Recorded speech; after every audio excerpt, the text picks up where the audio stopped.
maybe something with your finances or your business. Maybe y'all are trying to manifest like some healing, from like health issues. Maybe y'all are trying to like manifest like restoration. Maybe it's something with your business. Maybe you're in a, situation, you know what I mean, that you never thought you'd find yourself in. There are several different things that people are trying to manifest. And a lot of y'all are like, putting affirmations up all over the place. Y'all are out here trying to quantum leap. Y'all are trying to do 369. Y'all are trying to do a lot of things except for go to God. And I'm not poo-pooing on any of those methodologies, right? Because I broke down to y'all manifestation from the Bible and we went piece by piece by piece. And a gaggle of y'all told me it was so helpful, that it changed your life, that you put things into action and things are already starting to come to fruition for you, right? Well, there's another big thing that stands in the way for a lot of people when it comes down to manifesting, and it is really unforgiveness. Okay. And an unforgiving heart will have you messing up your life. And I know people don't want to hear that, but it's just the truth. Okay. You being out here not having the ability to forgive, the same thing for me, it will ruin your life. All right. It will have you making, hey, Sparkly DM, it will have you making crazy decisions. It will have you feeling stuck. Is there anybody in here that has felt stuck or feels stuck right now? So I'm so weird looking at my hand with like short nails. I said I would cut them off because I wanted to do a short set. Now I'm like, is that crazy? Cut off your fingernails so you can put on long extensions. But anybody ever felt stuck, with a situation? I have before, you know what I'm saying? Like, I promise you, you're not the only one. Also, I know this is going to be an odd perspective, but it is the truth. And this is something, especially a lot of us that go to church, and baby, I've been in all kinds of people's Bible studies, theology classes, stuff like that. But realistically, when you are stuck in the mindset of you want revenge, you're on your get back type time, you're really weak. I know you feel strong and powerful being petty. I know you feel strong and powerful destroying somebody's stuff. I know you feel strong and powerful doxing somebody. I know you feel strong and powerful getting somebody fired, busting a window out of somebody's car, or whatever it is that you're doing, but you are literally in a state of weakness because you're being driven by pure emotion. Normally, it's the emotion of sadness, aggression, hatred, could be anger, even sometimes rage. And literally, when you are being driven by that, you're not thinking clearly, which means you're going to mismanage your resources, and inadvertently you normally end up hurting yourself and sometimes also innocent people, and you have to pay the consequences of your actions. Okay, so real life, a lot of y'all are struggling with manifesting things because when you are in a spot and you're not forgiving, it actually creates a lot of spiritual blocks for you. It also sometimes shows up in your body, like physically in your health. Like all of a sudden your blood pressure is up, you know what I mean? Now you're on medication, or you're throwing you threw your back out, or your knees went out, right? Or you have a cold you can't get rid of. You're very, very low on energy. And y'all, this is actually scientifically proven. You can go and look up the side effects. So what I need everybody to do tonight, y'all make sure y'all tap the screen, okay? Spam me down with 1 cent gifts. So this helps all of this show up on the FYP, because y'all know I got to combat my shadow ban. Look at some people, they already dipped out. They're like, I don't want to hear this, but that's fine. Whoever is for is who is for, okay? And then if y'all feel compelled to help me meet my goal with TikTok with this, was this New City? Okay, then y'all can send that too, but you don't have to send it. Okay, that's just the goal that I'm trying to hit out here in these streets. All right, so you said forgiveness is the bomb our minds, bodies, and souls need. It is. And forgiveness, I know you hear forgiveness is for you. Now, many of y'all, your whole life, you've heard you need to forgive, you need to forgive, you need to forgive. Forgiveness is for you. You need to forgive, you need to forgive, you need the benefits, you need to forgive, you need to forgive. And they give you all these scriptures and they say, Jesus, God forgives us. He sent his son Jesus to die for our sins. So who are you to not forgive, and blah, blah, blah, blah, blah. But nobody actually gives you the framework on how to forgive. Because y'all know how I am. Okay. And God clearly knows how I am. I'm a person, he knows that this particular child right here needs steps. I need framework. Okay. So much the way that I operate in business with strategies and systems and, plans and organized rollouts and those sorts of types of things is pretty much the same way, like inside of my personal life too. So we're going to go through the framework. Okay. And I went through the whole Bible, okay, to get it popping. Now, you said the how, right? They like to tell you to do stuff, but nobody likes to tell you how. Okay, nobody likes to tell you how. So, how many people are familiar with the story of Joseph? Because I need to give y'all some background before we get into the steps. My little framework includes 5 steps. They're 5 simple steps. They are 5 steps that are not going to cost you any money. You're not going to have to go out and source anything, honestly, to make these 5 steps happen. Okay. You're going to be able to do them all on your own. Okay. But I got to give you some background. You said you can forgive, but tell yourself the truth. What do you mean by that, Nicole? You do have to tell yourself the truth.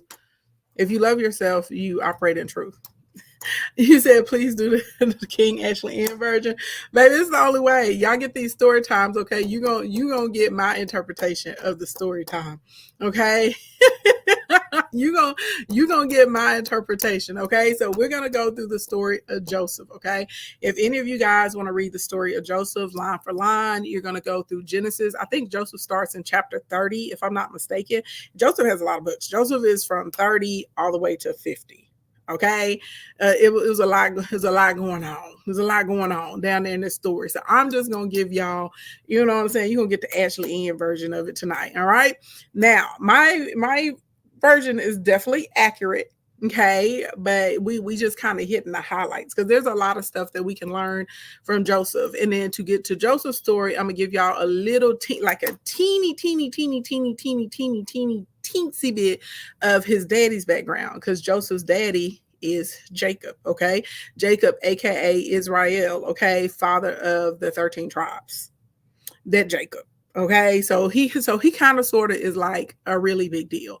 And out of all of the sons, Joseph is probably the one that has the most notoriety. Okay, so there are some things like I just want y'all to take some notes before we get into the stories. Okay, so get your little pen, get your little pad. Okay. I know people like to fact check out in these streets. All right. You said because some people are narcissistic and toxic. Oh, that's true, Nicole. But see, I'm really happy you brought that up. So Nicole is saying you can forgive, but tell yourself the truth. Nicole, I absolutely, positively, 100% will tell you I'm not in the mindset of just because you forgive someone means you have to put them back into your graces. It does not mean just because you forgive them that you go into restoration or reconciliation of the relationship. Absolutely not. And see, that's the good thing about my steps, because I even give the framework for that. Because some of y'all be like, I'm like, why would you keep being around that person? You're like, well, the Bible says I'm supposed to forgive. And I'm like, yeah, but God didn't tell you to be an idiot. And the Bible doesn't tell you to be an idiot either. There are absolutely, positively 100% parameters, okay, around if you should even consider reconciling with that person or restoring a relationship. And this is actual factual, okay, period, poo. And I'm gonna back it up with the verses, okay, and I'm gonna give you the framework. That's step 4, okay, but because we got some things we got to do before we can even get to reconciliation, real life, okay, if that's an option. So first thing first, in the notes before we get into the story, you need to know that Jacob is Joseph's daddy, okay. And you need to know that Joseph is not the oldest, okay, he's not the oldest son. Jacob actually has 13 children. Joseph has 11 other brothers and he has 1 sister. Okay. Joseph brothers, and I'm going to give them to you in order. Okay. Because Joseph is the 11th son, but the 12th child. And so the fact that he has so much favor with his father and he's the one that's chosen, kind of to have like the birthright that the oldest should have is what really causes like a lot of this hate and jealousy for Joseph. Even, baby, it be your own. You know what they say? The call is coming from inside the house. You understand what I'm saying? And I'm saying that because some of you right now, you are struggling because the family that you were born into, y'all may have the same blood, but it don't mean you have the same spirit. You understand what I'm saying? Y'all may have the same DNA, but it does not mean that they have the same spirit. And some of us, unfortunately, you're not in positions with just because that your brother or your sister or your cousin or your aunt or your uncle, you see what I'm saying? That they're always going to be rooting for you, that they're always going to be happy for you, that they're always going to be there to celebrate you, that they're always going to be there to support you.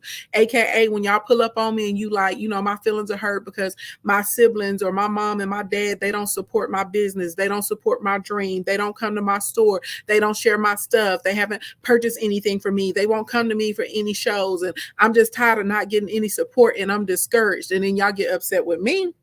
When I tell you God gave you that vision, he did not give it to them. Therefore, it's your responsibility to grow it, right? And we show and sell. And then y'all get frustrated with me and you stomp off and get all mad, but you realize that I was right. What I am trying to tell you right now, that even though we all love it and in an ideal world, your family and your friends would never betray you, right? But the reality of the situation, can someone really hurt you if you don't love them?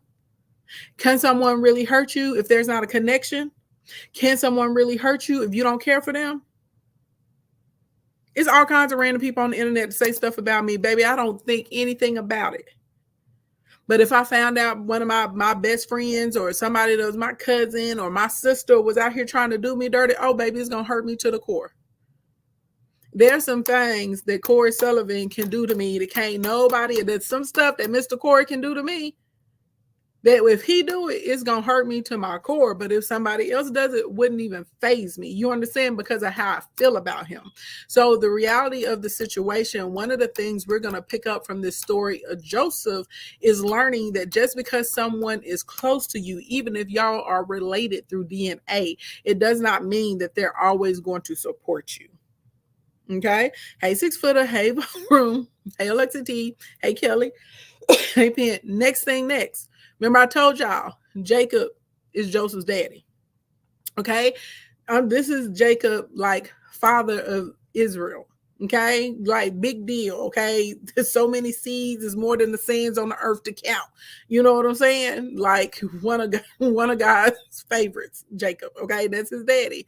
This is also the same Jacob. Remember, if y'all remember, Jacob's brother was trying to unalive him. And he had to run to flee. He ends up running to his uncle's house. His uncle has these daughters. He has a daughter, Leah, and one named is Rachel. And Leah is older than Rachel. And in the Bible, baby, it basically says Rachel is a baddie. Okay, Rachel is fine. Rachel is gorgeous. The baby said he seen Rachel. And he was like, baby, I got to have her. Okay, I need you. I want you. I'm trying to make you mine. He was like, what do I have to do to marry her? And his uncle was like, you got to work for me for 7 years in order to marry my daughter, Rachel. But remember, I told y'all Rachel had an older sister named Leah. Okay, now look, it don't say that Leah is ugly, but it don't say that Leah is like, just beautiful the way Rachel is. So I'm gonna say maybe she all right. You know what I'm saying? She all right. Back in the day, they wasn't out here, you know what I'm saying, with the lashes and the wigs and the contour and carrying on. Okay. So what he does, Jacob put in his time, baby. He working hard. He like, yes, I'm finna get my woman, finna get my woman, finna get my woman. Yeah. Right. But they trick him. They put Leah and the Bible doesn't say if Leah and Rachel are a similar size and are, and are similar, like kind of like appearance. I'm assuming they're similar size because I've always wondered, like, how did he not recognize that that was his woman? So I'm assuming that they told Leah not to say much. It does say that Leah had on like a very heavy veil. Okay. And it was adorned. And for those of you that don't know the history, the reason we have bridesmaids to this day is because back in the day, people would kidnap the bride and hold her for a ransom. So all of the bridesmaids back in the day had to dress exactly like the bride to try and throw off the kidnappers. Okay. So, anyway, so she's dressed in a heavy veil. Okay. And then it says at night. And I'm assuming because it does say that there was a big feast, I'm assuming, I'm putting two and two together. Maybe there was a little drinking that was going on or something. But basically, he take her in the bedroom, baby, and tear that thing up. And then he wake up the next morning and he's horrified because it's not Rachel, it's Leah. But back in the day, in that type of law, you know what I'm saying? Not only did you have the wedding, but if you guys got together and did the horizontal hula, and that still actually stands true now, whether y'all know it or not, which is why I tell y'all don't need to be out here picking up bodies. I know y'all think it's cute to sleep with him, sleep with her, sleep with them, sleep with everybody, but baby, you're creating a whole bunch of crazy spiritual ramifications for yourself that are affecting you in your regular life, whether you want to acknowledge it or not. But anyway, look, we're not focused on that right now, okay? So he took her down. And his uncle was like, well, the older sister has to get married before the younger sister. Is only right. So if you work for another 7 years, you can have Rachel. And that's what Jacob did. He worked for another 7 years so he could get Rachel. Okay. Now, y'all know they be like, God got a sense of humor. Well, Jacob is the father of Israel, right? So that means he's got to have these children. So Rachel was barren. And Leah, even though, baby, she wasn't a looker, she wasn't a stunner, baby, she sure was fertile and she could pop them babies out. Pop, pop, pop. Okay. Okay. Baby here, baby there. Okay. So it takes a very long time. Okay. And Leah is like, okay, she like taunting Rachel too. She like, hey, you may be fine, baby, but you barren. Okay. I'm the only person that's bearing these children in these pieces. So Reuben is the oldest. That's Leah's oldest son. That's also Jacob's oldest son. Okay, so Reuben is number one. Then she has Simon. That's number two. Then she has Levi. That's number three. Then she has Judah. That's number four. Okay, now in the midst, y'all know the story about Rachel. She get impatient. She like, we're gonna get a baby somewhere, another way. Da da da da da da. Okay, so then you get Bala. Okay, I'm probably mispronouncing her name.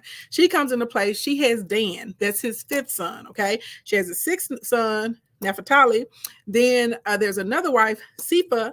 She has Gad, and she has Asher. That's son number 7 and number 8. Okay, then Leah has another son. That's Issachar. Then there's Zebulun, which is number 10. Then she has a daughter. Okay, Dinah. And later, Dinah has a very troubled life. Okay, like she wants to be married to her husband. Her brother is supposed to find her a husband or whatever. She goes outside one day because the women were always supposed to be with somebody. She gets attacked by this prince. I can't think of his name. It starts with a SCH or whatever. He grapes her. Okay. And now she's like, no man is ever going to want me because I've been sullied. I've been soiled. But eventually she ends up marrying Job, if I'm not mistaken. Okay. So anyway, but then finally Rachel, okay. Rachel is the love of Jacob's life. She finally is able to have a baby. So number 12 is Joseph. And then she also has child number 13, which is Benjamin. So she has sons 11 and 12. So Jacob has 4 wives and he has 13 children in total. He has 12 sons and he has 1 daughter. Okay. Now Joseph, I'm just trying to give y'all just a little bit. Hey, John, I'm just trying to give y'all a little bit of background, just a little bit of background. So now it's going to help you understand, okay, why his brothers are so enraged and so jealous that Joseph is the favorite and that Joseph has received the birthright. Okay. And from what I understand, from everything I read, baby, it's not like Jacob was making it a secret. You know how now you ask parents, like, well, who's your favorite child? And they're like, I don't have a favorite. I love them all the same. This is a dirty lie. Y'all, I'm telling y'all, the other kids, we be knowing. We know who your favorite is. Okay. We know. We know. Do we have a gift goal? Yes, I have these little what is called, it's like the new city, 5 a.m. new city. I would love it if we get 13 of these tonight. That would be wonderful. So y'all can contribute that, or any gift y'all can contribute. And if you really want to do the food, send me a castle. But this is what we're going for, because this is a TikTok competition. Okay. Hey, Officer Bay. Okay. So I'm just trying to put it in perspective, because y'all know back in the day, okay, back then in the Bible times, the oldest son is you can't see it. Oh no, I just tried to pin it. You may not be able to see it because I had swiped the screen over so that y'all's text would be larger. So it may be why you can't see it. Sorry. Okay. So, but back in the day, that's the way it worked. The oldest son is who got everything. Okay. But Jacob is like, Joseph is my favorite. And then y'all got to remember, he probably is super happy to finally have a baby with the love of his life. Because remember, he worked for 14 years so he could get Rachel. You understand? He loved that woman. That's why girls like me will tell y'all, baby, these men will do for you what they want to. If they want to do it, they're gonna do it. Period. Okay. Y'all be out here talking about one of my men take me on no date. Baby, it be so many men chasing my girls, and then y'all be like, y'all be believing that lie. Well, you know, if you're fat, no one's gonna want you. Lies. Okay. I'm a big bag. My friend is club big bag too, baby. The men stay chasing us. Okay. Whole man pulled up on her yesterday. Not only did he pay for her food, he wanted to let her know that he had it. He paid for everybody's. You understand what I'm saying? But y'all out here can't get a man to call you back. Okay. Y'all need to just start dealing with men that like you. Okay, I'd have told you that, but let me stay focused. Maybe we will get into the story of Rachel and Leah later, you know what I'm saying? And we'll go through some other women in the Bible so y'all can see the stuff that these men was doing to get to these women that they really, really wanted to have. Okay, but we're gonna stay focused. Okay, so now that we got an understanding, okay, now that we got an understanding in these streets that Joseph, okay, is child 12. He's son 11. Okay, there are all these brothers in front of him. Now, not only is Joseph like favored by Jacob, he's also favored by God. Okay, and he has the gift of dream interpretation. Okay, so he knows that he can go to God and he can ask God, what does a dream mean? And bada boom, bada bang. Some of y'all would call it like premonition. Some of y'all may say that he's like clairvoyant, you know, because he can see it through the dreams. But this is what he is able to do. And he's been able to do this pretty much all his life. And there are about 6 of his dreams that the Bible tells us about. Okay. So now, other things that we need to know. Okay. Joseph eventually is going to have 2 children. I believe he's about 37 before he becomes a father. Okay. Now, he has 2 kids. These other 2 children end up being the other fathers of the tribes. Remember, there's 13 tribes. Okay. Now, hopefully this makes sense how there gets to be 13 tribes because Jacob's grandsons, which are Joseph's 2 sons, get included into the inheritance to have a tribe. You understand? Y'all picking up what I'm putting down? So Joseph has the first son, Manasseh. Okay. It's spelled Manasseh. Manasseh. That's his first son. It literally means God has made me forget all my troubles. And when I tell y'all the story, some of y'all may cry when you understand why he named his first son this. Okay. Because baby, when I say, even though the Lord was with Joseph and the Lord loved Joseph, he was down bad for a minute. Okay. He had to go through some things. Okay. He really had to go through some things. And some of y'all need to understand. It's not Manasseh. It's Manasseh. Manasseh is how you pronounce it. Baby, I like when it get to these names and I want to look up meanings and stuff, I actually go to people that speak Hebrew and stuff, and I get the enunciations, the pronunciations, the meaning, all of that stuff, because I'm one of them people, like when I say I really want to know, and I try and make sure that I share like stories responsibly, so that way people are out here operating in righteousness and getting what it is that they really, really need. Like, you know what I'm saying, to be able to elevate and get to the next level. Okay. So he has a second son, Ephraim. Okay. Ephraim is spelled Ephraim. Okay. So I know it looks like Ephraim, but it's not Ephraim. It's Ephraim. Okay. That's his second son. That name means fruitful. And he names him Ephraim because he says, God has made me fruitful in the land of my affliction.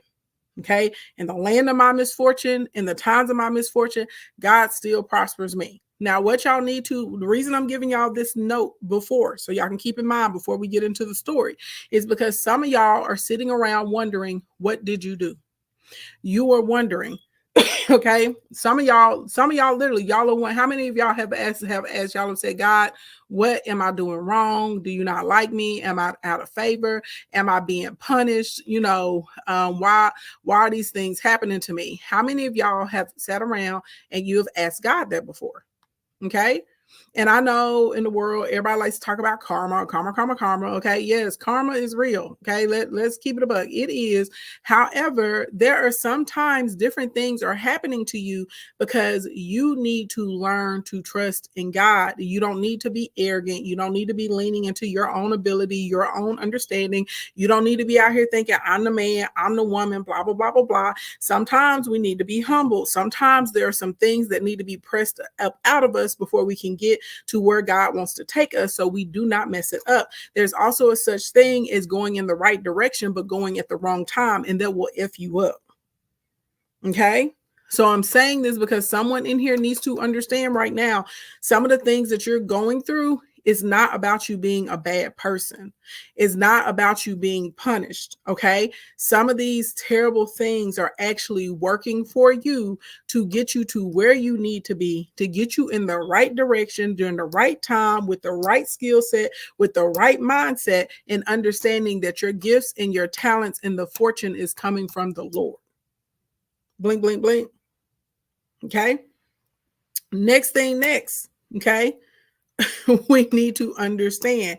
Okay. Next thing, next, we need to understand. By the way, to all of you pastors and first ladies and stuff that like to come our Bible studies, I surely appreciate you. You guys, I know y'all know I speak at colleges and universities and large conferences. I do come to women's conferences. I do come to Christian events. So if y'all want to book me to come in to speak about this stuff, or a lot of y'all like it when I do my trainings on tithing or my stories about running your a Bible-based business and how you need to be directing your finances, baby, you can book me. Okay, you buy a fly. I pull up right on there the way I pull up everywhere else. Blink, blink, blink. Okay. All right. Now, other thing that's very important when we start off with this story, Joseph is going to be 17. It takes 13 years before he gets to this epitome of where he's supposed to be. Okay. So when he finally starts to work for Pharaoh, because Joseph is going to become the second in command of all of Egypt. When I say Joseph is a big deal, he's a big MFing deal. But God shows him, okay, God shows him the greatness. Okay, God shows him the greatness that he has for him when he is 17. It takes 13 years. And he's going to go through heartbreak. He's going to go through trials and tribulations. He is going to go through situations that will have us worried. He's going to be in unfavorable positions, but a whole 13 years. The reason I'm telling you this, I'm not saying it's going to take 13 years for you to manifest whatever it is that God wants for you. Okay. That's not what I'm saying. What I am saying is sometimes we get discouraged because we try for 13 minutes. So let me put it in layman's term for you. Okay. Okay. How many of y'all have ever texted somebody, okay, somebody that you're romantically involved with, because these are people you really like to act up with, or one of your kids, and they don't text you back immediately?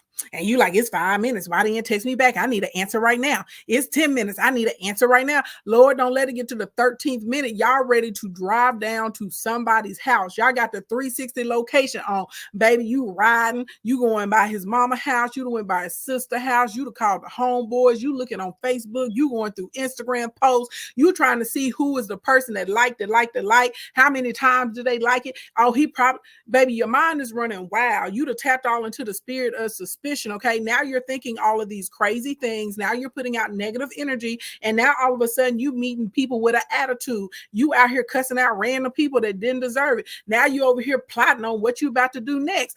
Some of y'all, I'm trying to tell you, y'all upset about 13 minutes. Y'all upset about 3 months. Y'all upset that God told you something and it didn't happen in 3 weeks. Sometimes God will show you something and it's going to take a minute for it to happen. Okay. Now there are signs though that he's on the right path, even though he's in unfavorable situations. I need y'all to keep that in your mind as we're going through this. Even though we're talking about forgiveness, I need y'all to keep this in mind, that when you're on the right direction, it may not happen the way that you want it to happen. Okay. But God is still going to be with you. And even though you're in a troubling or an unfavorable situation, there are still going to be signs that you're going to get that God is favoring you. Okay. Everybody got it? Okay. Those are my notes I wanted to give before we get started into the story. Okay. All right. So let's go. All right. So Joseph is 17 at the time where we're picking up at. Okay. Joseph just had a birthday. Joseph's daddy makes him this bomb robe, okay? This coat. It has all, it says it's many colors. It's real bright, okay? It's a showstopper. Now, y'all know back in the day, you know, if you had on things that had color in them, that was a big deal. Because y'all know they had to like they were taking like fruits and stuff and vegetables and leaves and stuff to get different colors to be absorbed into different fabrics. Okay, so his daddy has made him this coat. He give it to his son. Joseph like, ooh, he's like, Daddy, my coat is clean. I love it. Okay. Now, the other brothers are furthermore agitated because they like, he got a coat. We ain't get no coat. You know what I'm saying? Look at him. Here he is, showboating his coat. I'm twirling. I'm swerving. I'm walking the runway in the coat. I'm giving it to the people. Okay. Now, Joseph has this dream about sheaves, okay? Sheaves are like bundles of wheat, you guys. It's the best way I can describe it to you. In this dream, he dreams about 12 sheaves, okay? And the brothers are all collecting the sheaves, and their 11 sheaves bow down. Their 11 sheaves are in a circle, and they bow down to his sheaf of wheat, okay? And the daddy's like, so you basically trying to tell me that you're going to be, you know, ruling over us? He keeping in mind, though, how his brothers feel. And they like, okay, whatever, bro. Ain't nobody finna bow down to you. And they like, you want to rule us? You want to run us? They like, you want to talk ish? You want to run your mouth? Okay, this is behind their daddy's back. They're like, we'll set it off. Okay. So then the next night, Joseph has another dream. This time he climbs up this mountain. Now keep in mind, when you climb a mountain, is it easy to climb a mountain, y'all? Is it easy to climb a mountain?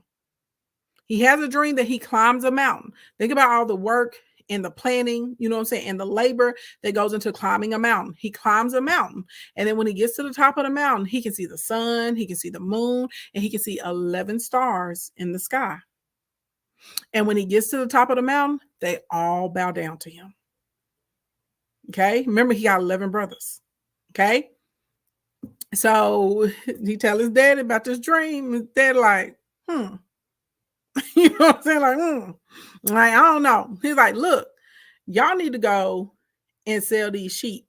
I already sent your brothers ahead, okay, to go into the city and sell these sheep. You know, you need to go catch up with them. You know what I'm saying? Tell me what's going on. Okay.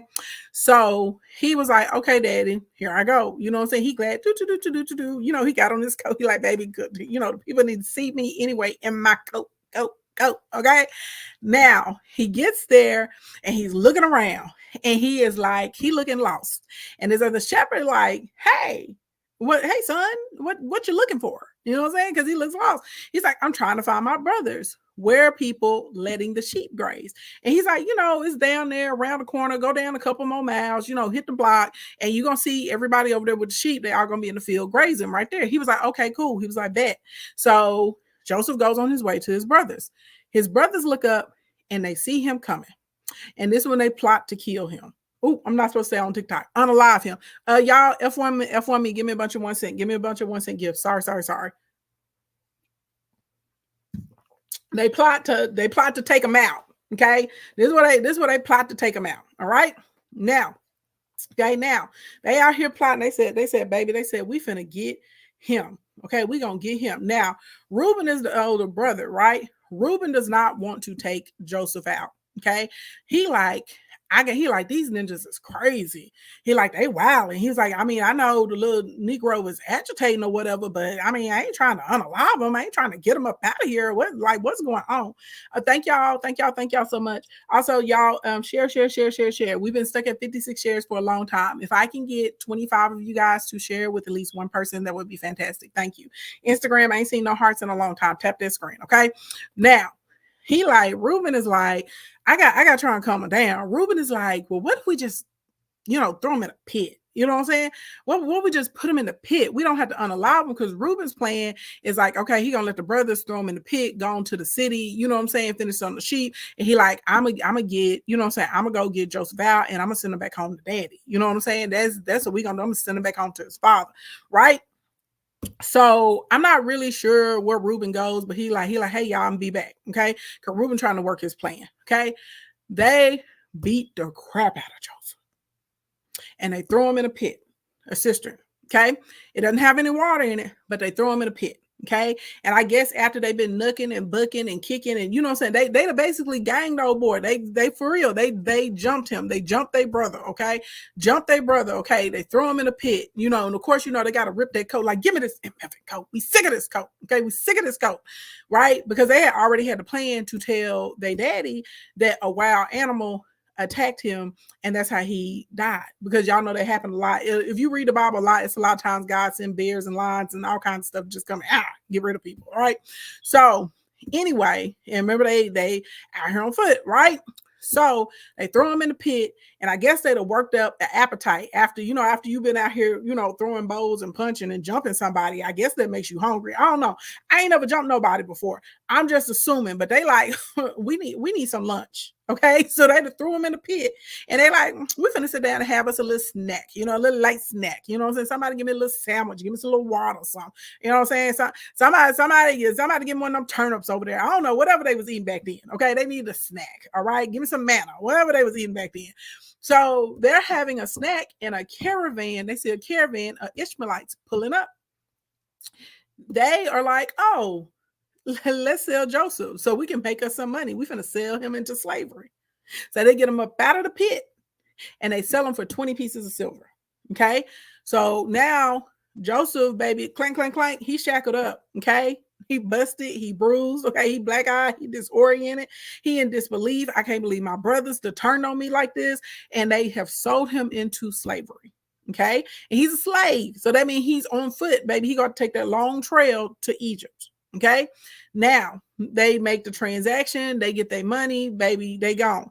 Reuben pulled back up, and Reuben go to the pit, because remember, Reuben had the plan to get Joseph and get Joseph back to his father, right? Reuben go and he see that Joseph is not in the pit, and he is like, oh my God, they took this little ninja out. Oh my God, he is freaking out. Okay, he goes into mourning. He rips his clothes, because that's what they do in the Bible. They rip their clothes, they put ashes on the head, they get sackcloths, all kinds of stuff when they mourning. Okay, you got to know, I'm upset. Okay, you got to rip it off to let the people know you upset. So the other brothers, they like, we didn't murk that little Negro, but we did sell him into slavery. Reuben is like really unsettled, but they basically convinced Reuben to go along with the lie. Okay, so they slaughter one of the sheep, they dip his robe in the blood, you know what I'm saying? Because remember, the plan is to go home and tell their daddy that a wild animal attacked him, and he gone. You know what I'm saying? So they come on back. They take the robe to Jacob. They like, hey, this is what happened to him. Ain't this his robe? The daddy see the robe. He like, oh my God, it is Joseph's goat. My son is gone. An animal that got him. And he goes into deep mourning. Okay, he goes into deep mourning, like down to the grave about his baby. Because remember, this is his favorite son. Okay, he is just distressed, and can't none of the other children comfort him. Can't none of his wives comfort him. Baby, he is just like out of here. He like, God, like, what is going on? Why would you take my boy? Blah blah blah blah blah blah blah blah blah.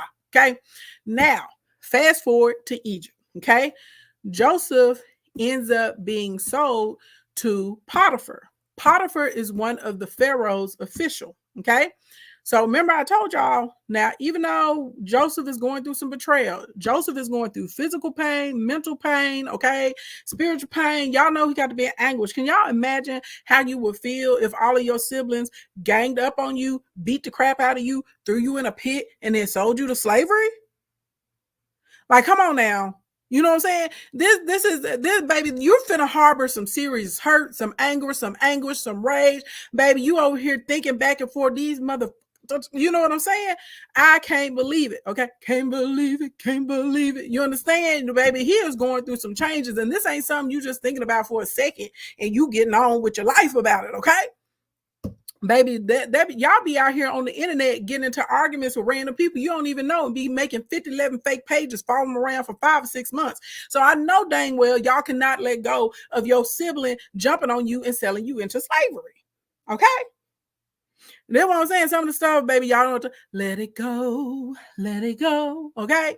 But Joseph is like, I'ma suppress it. He's like, I got to make the best out of my situation. I got to make the best. I'm not in the best situation, but I got to make the best out of my situation. He's like, I know God is still with me. You know what I'm saying? Because Joseph is like model faith. Okay, he is model faith. He's like, I know that God is still with me. So Joseph is sold to Potiphar, one of Pharaoh's officials. Okay. So, I mean, if you're going to be a slave, this is a pretty nice place to be a slave at. Okay. Now, Potiphar notices that Joseph is really, really good at stuff. And anything he tells him to do, he has really amazing success with it. And Potiphar's like, So Potiphar starts giving Joseph more and more control to the point that Joseph is running Potiphar's house. Potiphar trusts Joseph. He trusts Joseph over everything in the house and everything in the field. All thing he got to account for is what he eat. Okay. So this is what I'm telling y'all. Sometimes when you're going through a rough situation, God will still be in the midst. God will still send you a sign that he's still with you. Okay. So he came in as a slave, but now he's over this entire house. Okay. Now remember when Joseph left, he was 17. He been working for Potiphar for some years. Okay. Baby. And he's strong. Okay. He got a good, strong back. It said the Bible say that Joseph is fine and handsome. You know what I'm saying, girl? Joseph make you, the kind of man make you look twice. You be like, God. You know what I'm saying? Like that is a God. He created somebody that look like that. He fine and he handsome. He both of them. All little girls know what I'm talking about. You know what I'm saying? Sometimes men be handsome, sometimes they be fine. But when you get one that's fine and handsome, you know what I'm saying? You know he got a strong back. You know what I'm saying? He got them biceps and triceps. He got them abs. He got that jawline. You know, he got some cute little dimples and stuff. You know what I'm saying? He is out here. You know what I'm saying? Okay, everybody like, ooh, hey Joseph, including Potiphar's wife.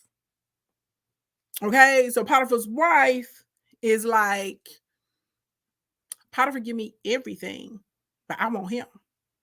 Okay, so Potiphar goes on a trip. And Potiphar's like, Joseph, I'm gone. You know what to do. You know me, handle everything. And Joseph like, no problem, boss. Got you. Okay, I'm hold it down. P.O.P. All right. So, oh girl is like, Joseph, come to bed with me. He like, ma'am, I can't do that. I cannot do that. You know, the master trusts me with everything. She like, it ain't nobody that got more control than me. He give me access to everything. He shared everything with me, except for like, and he probably ain't gonna care about sharing you. He like, he like, why would I do that? He's like, why would I do that? I'm not doing that. He's like, leave me alone, leave me be. Okay. So she keep making advances. He keep turning her down. She keep making advances because he fine and he handsome, you know what I'm saying? And I guess Potiphar wasn't hitting it right, you know what I'm saying? She was like, Potiphar's wife was like, I need a man with a good, strong back. And I was like, I need somebody to break my back. And I believe Joseph is the man for the job. And Joseph like, you got the wrong one.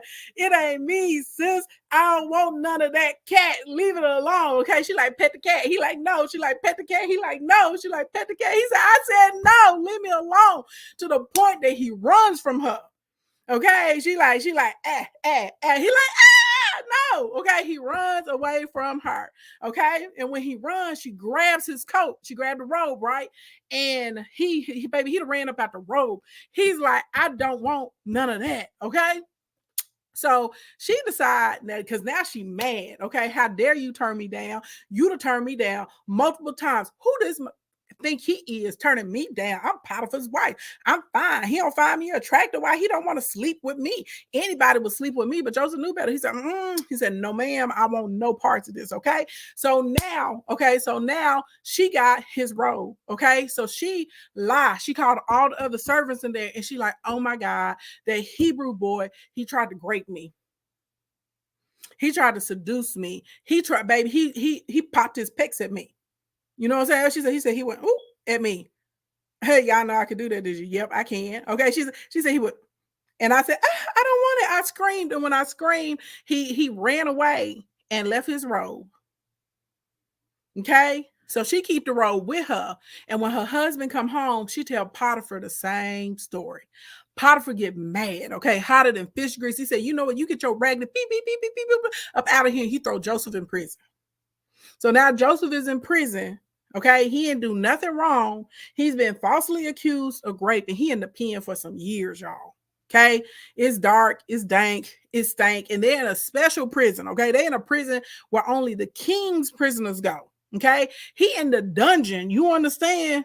Okay, okay. So he deep down in there, but remember, God is still with him. Joseph, like, you know what?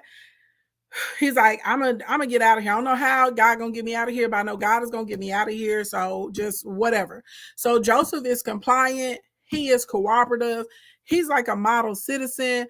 The guards are giving him, little tasks. They're like, he do a good job with everything. They learning his demeanor. They're like, I don't really think that he raped that woman, but whatever. So they end up saying, you know what, Joseph, we're gonna promote you to the highest position you can be while you're here in the pen. So Joseph ends up being over all of the other prisoners. Okay, he's over everybody. How about that? Okay. So, even though he in the pen, he doing all right to be in there. Okay. It ain't as bleak. All right. He has a lot of trust. He has like responsibilities. You know what I'm saying? They're nicer to him. He getting a big piece of chicken. You know what I'm saying? While everybody else got to fight over the feathers, all that good stuff. Right.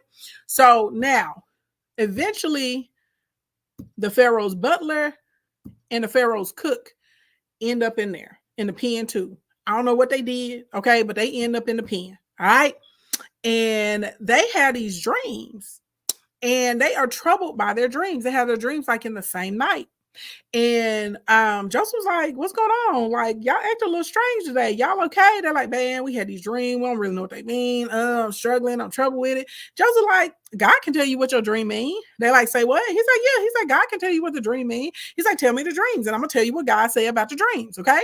So one of them tells, Miss Fair Financial. Thank you, love. Thank you. So one of them tells, okay, he says, like, I had a dream about some wine vines and some branches and some food la la. The cook's like, I had some dreams about some bread on my head and a bird in a basket that was full and the birds was pecking it, yada, yada, yada. And so Joseph was like, oh, you know what I'm saying? He a little hesitant to tell the baker because he like the baker dream. He like, baby, it ain't look good for you, baby. God said it's a wrap. This is done daughter. Okay. All right. He started with the butler and he's like, your dream mean in 3 days, Pharaoh's gonna come and get you up out of here and you're gonna be back to serving him wine. You're gonna be restored to your position. You're gonna have your gig back. It's all good, bro. You finna be up out of here. He's like, just remember, when you get back in the palace, don't forget about me. Tell Pharaoh about me. You know what I'm saying? I'm trying to get up out of here. I really ain't supposed to be in here. Like, help your bro out. And then to the baker, he like, hey, bro, like, for you finna be off with your head. And he was like, that bread, he was like, basically, he was like, the Pharaoh gonna you and he gonna put your body on a pole and the birds are gonna pick your body. That's what that means. And Joseph was like, look, listen to what I said. He was like, it's gonna happen exactly how I told y'all it's gonna happen. And guess what? It happened the way he told him it's gonna happen. So everybody in the prison is like, oh, dang, you know what I'm saying? The guard, everybody already knew he was special, but now they're like, oh, snap. Like, you know what I'm saying? Homie, like, got to give him prophecy. They're like, what's going on? Right? So the butler gets out. He goes right back to his job, but he forgets about Joseph. He don't tell Pharaoh nothing about Joseph. Okay. So Joseph spends another 2 years in the pen. Okay. Now, eventually, Pharaoh started having these strange dreams and he can't interpret the dreams. He called the magicians. He called the wise men. He called the oracles. Baby, he called everybody. He probably would have called Miss Cleo if he had her number. He would have, hello, can you tell me what this means? Okay. Can't nobody interpret the dreams and he is getting frustrated. He is agitated because he's like, he know they mean something. Okay. So Pharaoh got a dream that he at the river, okay? And Pharaoh is at the river and these cows come out, these big, fat, strong, happy cows, okay? Fat, happy cows come out. It's 7 of them. But then these 7 skinny cows appear and the 7 skinny cows eat the fat cows. He like, oh, he's horrified. He was like, He was like, this is not right. He's like, I know this means something. Then he has a dream the next night and these corn pop up and the corn is like beautiful, it's lush. It's like 7 ears of corn on this stalk. And then this little skinny, scrawny corn grows and it has 7 wimpy wimpy looking ones, and then a wind come and it blow away the fat corn, and then the skinny corn eat like what's left of the fat corn. And he like, what is going on? So now he like, who can tell me what these dreams mean? This means something.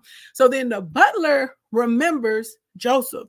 He's like, hey, he was like, when I was locked up, it was this dude, da da da da da da da da. You know, he give a recount of the whole story. Pharaoh like, get him to me immediately. So the guards is like, hey, Joseph, wash up. They give him a haircut. They put him in some better clothes and get him out of his prison guard and take him to the Pharaoh. Pharaoh is like, hey, bro. He's like, say, bro. He like, say what? Say what? Say what? Say what? Okay, he like, say, he's like, here I am. What you need? He's like, I got this dream. Can you tell me what it means? And Joseph like, nah, I can't tell you what it means, but God can tell you what it means. He was like, tell me the dream, and I'm gonna tell you what God says about the dream, right?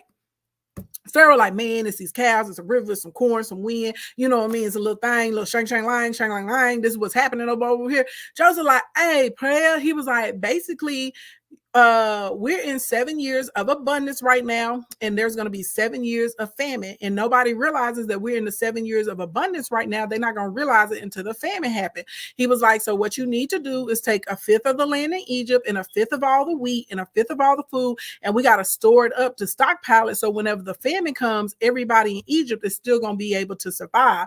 That's what God is telling you. He like, bet. He like, for real? He like, yeah. The magicians and the wise men and the oracles and stuff, they like, they're like, he right, he right. And their plan is spot on. So, and Joseph like, yeah, you got to get somebody that's wise to go out on Egypt, you know what I'm saying, and get some officials and stuff that can get this done. And so Pharaoh was like, well, I mean, I really don't see anybody around that's wiser than you. So you the man for the job. Yeah, you the man. You the man. I feel I see God all over you. I see God's glory on you. You the man. Now, by now, Joseph is 30. So he got beat up by his brothers, thrown into a pit, sold into slavery, accused of rape. He's in the pen for years. And now all of a sudden he gets out of the pen. The Pharaoh sees the God all over him and in him and says, you know what? You working for me now. And as a matter of fact, baby, there's nobody else in Egypt above you except for me.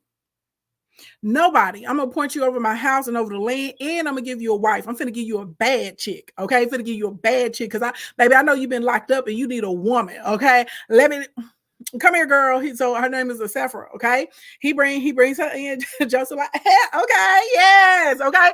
Look, then, okay. The king was like, but look, Pharaoh was like, you can't be out here working for me, looking raggedy. You know, we got to get you in a fly house. We got to give you a fly fit. So the Pharaoh takes the ring off of his hand, the signet ring. He puts it on Joseph.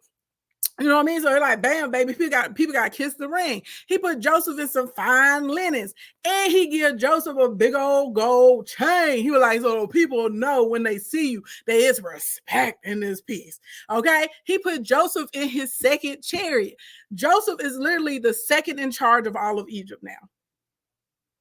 Joseph is the second in command. Okay? He was like, okay, second in command. Okay, Joseph that came up. Okay, little Jojo that came up. Little Jojo with big Jojo. Remember, he fine and he handsome. Now he rich. Okay, now he rich, baby. He got gold on his chain, gold on his ring. Okay, he called the Pharaoh, calling all the people. He like, hey, he's like, this is a proclamation, baby. This was going down. This one right here. Bet nobody lay a hand on him. Bet nobody lay a foot on him. Bet nobody not touch him, baby. He is my number 2. And whatever he tell y'all to do, you do it. Period, poo. Just like that. So Joseph is like, well, shoot, let me go do my work. Let me get out here and do my work, okay? Let me get out here and get busy. So Joseph sets off because it's years. Remember, he's working for 7 years to be able to collect all of this food, all of the land. Remember, think about it. They got to build the infrastructure to be able to house all this stuff. They got to build the containers. They got to have a counting system. They have to hire and appoint people, right, to be able to. So it says that Joseph was able to collect so much wheat to the point it wasn't even able to be counted anymore. He was able to collect so much wheat and so much food. Okay. Now, remember there's 7 years of abundance. So Joseph is a man that works from home. Okay. He take his wife with him. His wife ends up getting pregnant and she has the 2 children. Okay.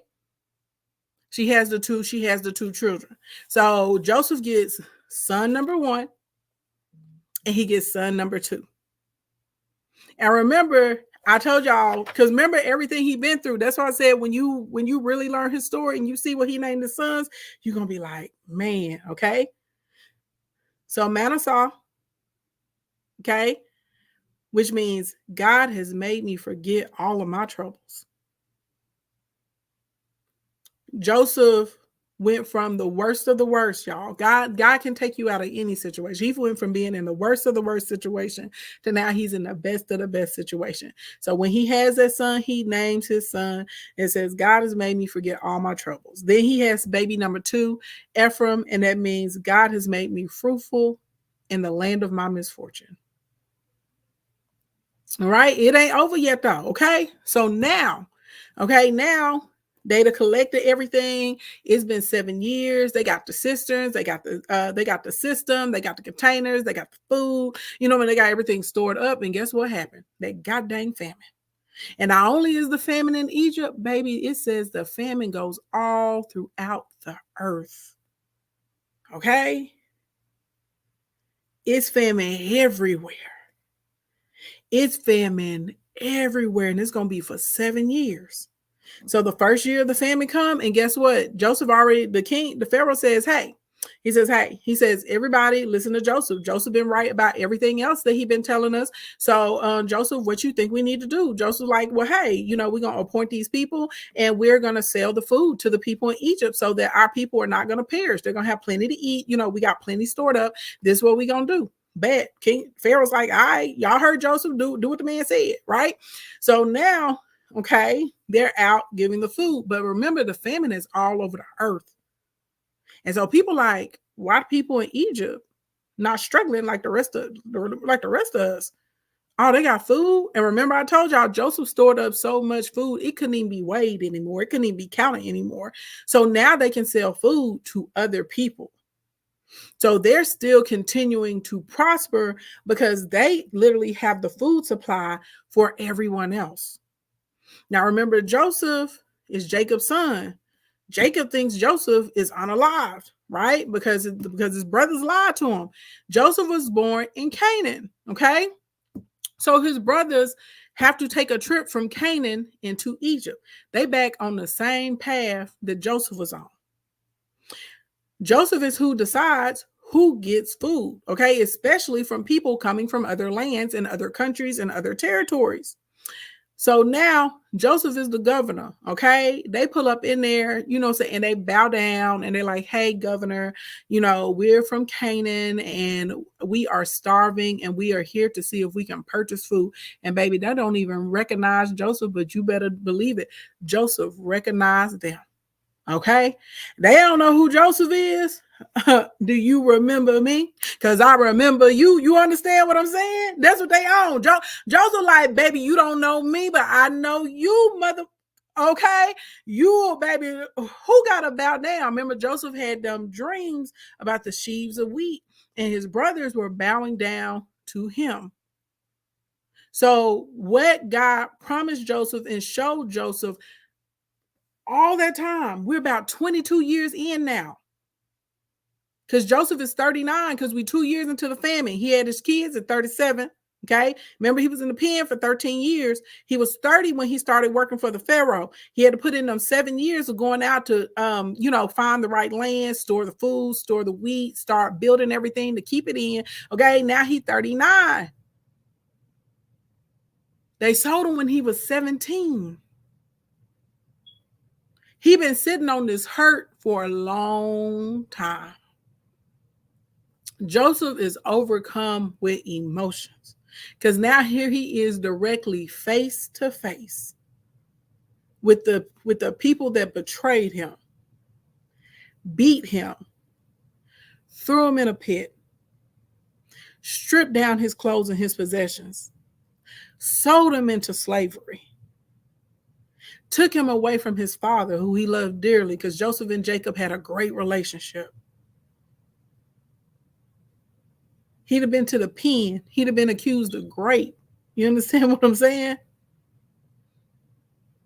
Here he is face to face with them, and he is the person that literally is going to decide if they live or unalive. Now, he got the ability to take them out. He got the ability to exercise vengeance. And guess what? He is in all righteousness to do so. He has every right to do so. He does not have to show kindness to them. He does not have to show mercy to them. He does not have to take care of them. He does not have to hear them out. He ain't got to show an ounce of forgiveness, because whatever he did, he would be in every single right to do it. And I want y'all to understand, there is a such thing as holy, okay? There's a such thing as righteous anger. There's a such thing as righteous anger. Please understand this.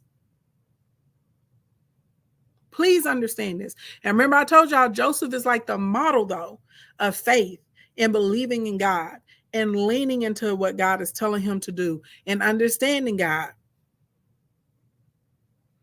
Joseph is overcome by emotion, because here he is face to face and they bowing down to him and they don't even know who he is. So Joseph, because he feels himself getting emotional, like to a point he can't control it, he tells everybody, leave, everybody, clear the place, get out. He tells everybody, get out. Everybody got to go. Every servant, every butler, every maid, every matron, anybody that's around, they got to go. You know what I'm saying? Because he's second in command. You know what I'm saying? He got to hold his decorum. He got to hold his position. Now, people can't see him. They can't see him lose it like that. Everybody clear. The Bible says that Joseph wept so loudly you could hear it in other households. So outside, okay, outside of the royal territory, he cried so loudly other Egyptians could hear him crying in other houses. Y'all ever been hurt that bad? You don't know if you want to fight. You don't know if you want to cry. You don't know if you want to strangle somebody. Okay? He was in their face. Okay? He couldn't suppress it anymore. Even though he named his children, like, God made me forget my troubles. Right? Because sometimes we'll lie to ourselves. We will lie and say, "Oh, I'm forgetting about it." No, you compartmentalized it. You pushed it down, but it's still there. And whatever you do not deal with will deal with you. And at this point, is dealing with him, is right there in his face, so he cannot suppress it anymore. He can't run from it. He can't outwork it. Because remember, Joseph was working hard. He can't be a workaholic. That's me. That's how I deal with stuff. I'm a workaholic, baby. I be like, I can't control what else going on in my life, but I can control this work. He can't, baby. He can't outwork it. He can't outbuy it. He can't outswag it. It don't matter about his linens. Don't matter about his chain. Don't matter about his position. Don't matter how fine his wife is. Don't matter how great his children are. None of this matters at this point. Because Joseph is now at a crossroads and he's going to have to figure out, because literally he's in the right. He is in the right to return what they have given to him. So Joseph said, "Hey, you don't know me, but I know you. I'm Joseph, your brother, the one you sold into slavery. It's me, mother." They are frozen in fear. And remember, I told y'all that Joseph had a younger brother, Benjamin. Okay? Joseph and Benjamin were particularly close because they got the same mama and the same daddy. Benjamin is like, "Oh my God, it's my brother." Okay, now Benjamin wasn't in on it because Benjamin was little when the older brothers went out there and did what they did. Benjamin was still at the house. Okay, so Benjamin was in mourning too because he's like, "My brother is gone. Right? My brother ain't here no more." Okay. So Benjamin is like, "Oh my God." Okay. Everybody frozen in fear. They don't know what to do. Joseph said, "You know what? I forgive y'all. And is my daddy still alive? Is my father alive? I want to see my father. You make sure you go back and you tell your father that I'm alive. And not only am I alive, I'm the number 2 in Egypt. Baby, ain't nobody higher than me than the Pharaoh. Your son is a boss, okay? He is out here running things. And oh yeah, it's 5 more years of this famine that's coming. And so if y'all leave, you're not going to make it. You're all going to perish. You're going to be out of here. Okay. So you go back home, you get my father. Okay. You get the kids, you get the grandkids, you get whatever livestock y'all have, and you bring it back here. And I'm going to put you up in Goshen. Now, remember, he was so distressed and he was so hurt that the other households heard him in Egypt. So the word got back to Pharaoh anyway. So Pharaoh, Joseph talked to Pharaoh. Pharaoh was like, you know what? I'm happy you reunited with your brothers. We're going to do one better. We're going to give them some of the choice land in Egypt. I'm going to send my carriages and a whole caravan out to help them move back here with you. So that's what they do. They go and they get their stuff, okay? And they come on back, okay? And they settle up in Egypt and they live there all the way until Joseph passes away. Now look, before Joseph passes away, his daddy Jacob passes away, okay? Jacob is happy when he hears that his son is alive. He was like, oh my God, I get to see my child before I die. I get to see him. Oh my God, God is good, right? So literally now the brothers are like, oh man, he probably just showing mercy to us because daddy's still around. Now father has passed away. He might he might exercise the vengeance that we deserve, because now they all talking. They was like, we was so wrong. We was wrong for how we did him. And what if he decide, okay, what if he decides to vindicate himself? Okay. So Jacob is like, okay, y'all, he was like, I'm gonna write it, and you make sure that Joseph knows that I asked that he forgive y'all. You know, I asked this, okay? But Joseph, and I want y'all to see this is multi-layered, okay? So Jacob is from Canaan, okay? He's a Canaanite. So when he passes, he doesn't want to be buried in Egypt. He had already made accommodations to be buried in Canaan. So Joseph goes to the Pharaoh. He says, hey, my father passed. He made arrangements to be buried in Canaan. Can I get some leave time so I can go, and bury my father? He made me promise that I would take him back home. Pharaoh's like, of course. Okay, so Joseph and the brothers, they all go back to Canaan so they can lay their father to rest. And then basically the brothers come and they apologize. They send a note because they like, we don't know what to do. So they write a letter and they like, bro, we sorry. We were so wrong. And, we appreciate everything you did. And we sorry. When Joseph get this, he weeps. He weeps. Not because he's angry anymore, but because he finally gets his apology. They acknowledge, okay? So now they're on the path to reconciliation. Not only do they apologize, they come back and they throw themselves down at his feet. And they say, we will be your slaves. We are indebted to you. Okay? Joseph says, He was like, who am I? I'm not God. It's not for that. I'm a man of my word. Get up. And I'm going to still take care of y'all. And I'm going to still take care of your children. And we're going to live when we prosper. And they literally lived in Egypt a little bit too until after Joseph passed away, because then it was time, y'all know, for them to leave. And y'all know the whole story about them traveling to the land of milk and honey and carrying on, right? But literally, okay, that's where we at. So let's talk about what we can learn about forgiveness from this. And we're going through 5 steps, okay? Y'all make sure y'all tap the screen, share the live, tap the screen, share the live, all that good stuff, okay? And if you feel like the story is good, you know what I mean? Send me some tips, okay? Send me some tips, send me some gifts, whatever, all right? And if you want to get in the manifestation challenge with me because you're struggling with some of these things, click link in my bio, second button, okay? All right, now, step 1 to forgiveness, okay? We got to face it. You have to face it and you have to feel it. Now, remember, Joseph is very measured, okay? He's a very, very, very measured guy. He is an official guy, okay? He's high up, okay? And he tried to suppress this for a long time. How many of y'all are trying to suppress or compartmentalize the hurt that you have felt? Things that people have done to you, betrayal, backstabbing, people lying on you, a position that you lost, someone that you were dependent on to come through and they didn't show up, okay? The time someone left you hanging. Let's talk about it, okay? A spouse that you changed your life for, that you gave everything to, a child that you did everything for and they super ungrateful, okay? And they'd have hurt you to your core, right?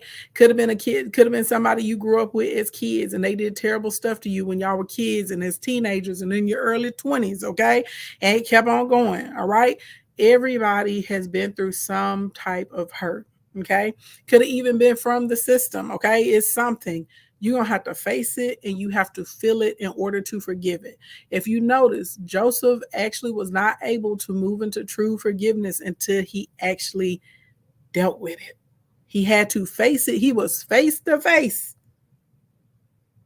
with them. And he felt it to the point that other people could see that he was in pain and distress. Okay. So you have to face it and you have to feel it in order to forgive it. You have to acknowledge that it hurts. If we do not acknowledge it, you're not going to be able to change it, right? Part of manifesting things is having the ability to transmute. You can't transmute or change anything if you do not acknowledge that it exists. Okay. So Genesis 45 verses 1 through 4. Okay. Then Joseph could no longer control himself before all his attendants, and he cried out, "Have everyone leave my presence."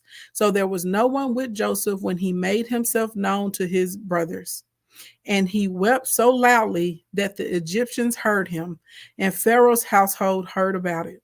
Joseph said to his brothers, "I am Joseph. Is my father still living?" But his brothers were not able to answer him because they were terrified at his presence. That's the other thing. Okay. Sometimes we're upset about people not apologizing or people not trying to make things right. You don't have to understand this, but it will behoove you to understand this. Sometimes when people wrong you and they think that they got away with it or they're guilty about it, sometimes they're afraid to come back and approach you. I know it's wild because I'm one of the people. I'm like, what? I'm like, you did all of this, and you weren't scared when you did it. You weren't scared when you said it. You weren't scared when you set me up. You weren't scared when you lied on me. You weren't scared when you slept with my man. You know what I'm saying? You weren't scared when you stiffed me on that rent. You weren't scared when you left me stranded. You weren't scared when you talked about me. You weren't scared when you flipped on me. You know what I'm saying? You weren't scared, you know what I'm saying? When you was out here putting hands on me, you weren't scared about none of that stuff.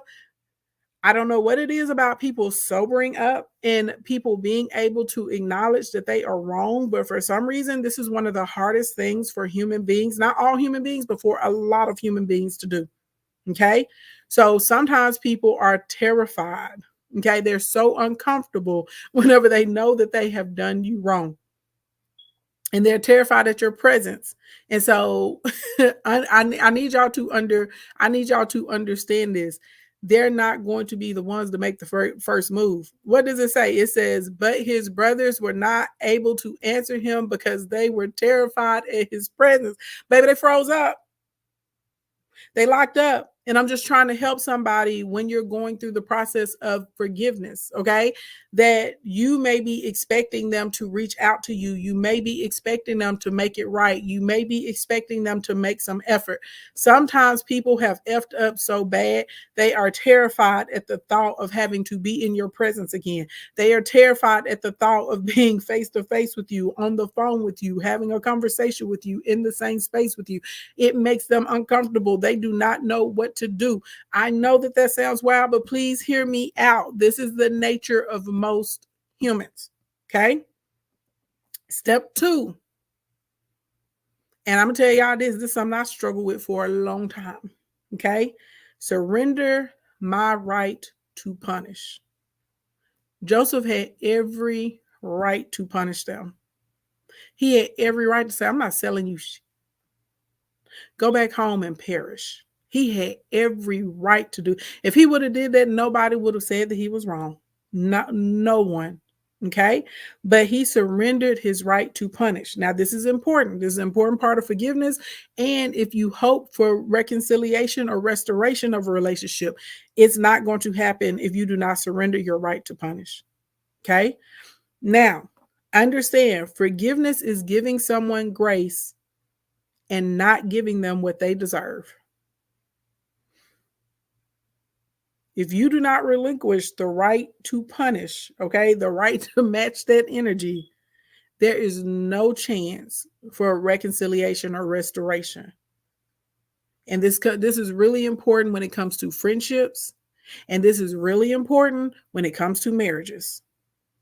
Some of y'all throw away really good people. You throw away really good men and really good women because they made a mistake and because you feel like you have to get even. Trust me, I promise you. I know what that it sounds like. Oh, I gotta get my lick back.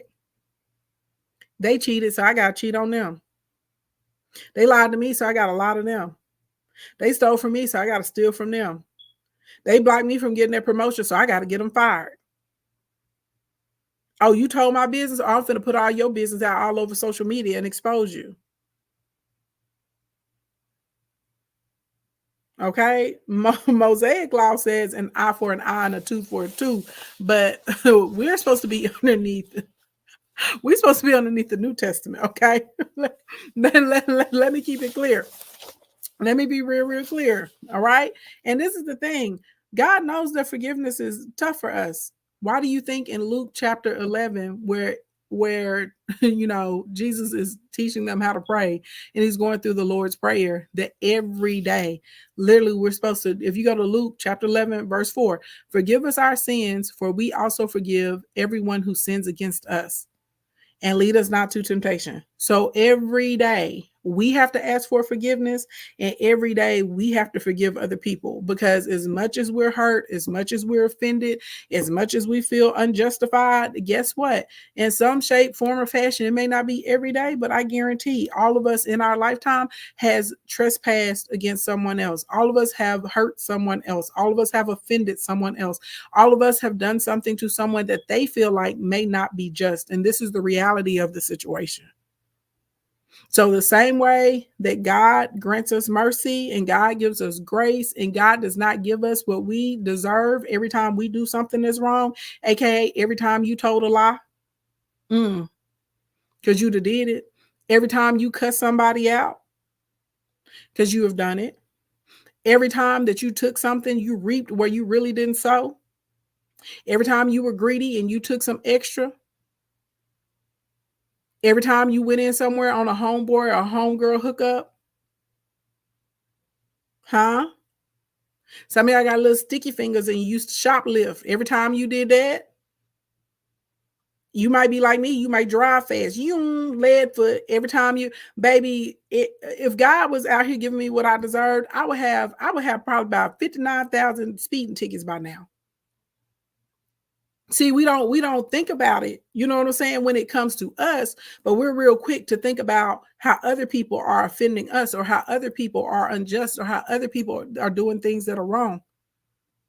When your husband or your wife made you mad, so you decided that you were going to withhold physical intimacy from them, baby, you wrong. Or leveraging physical intimacy to get things that you want. Some of y'all like to blackmail people. Oh, don't forget, I know you did XYZ element of P, and I'll tell everybody.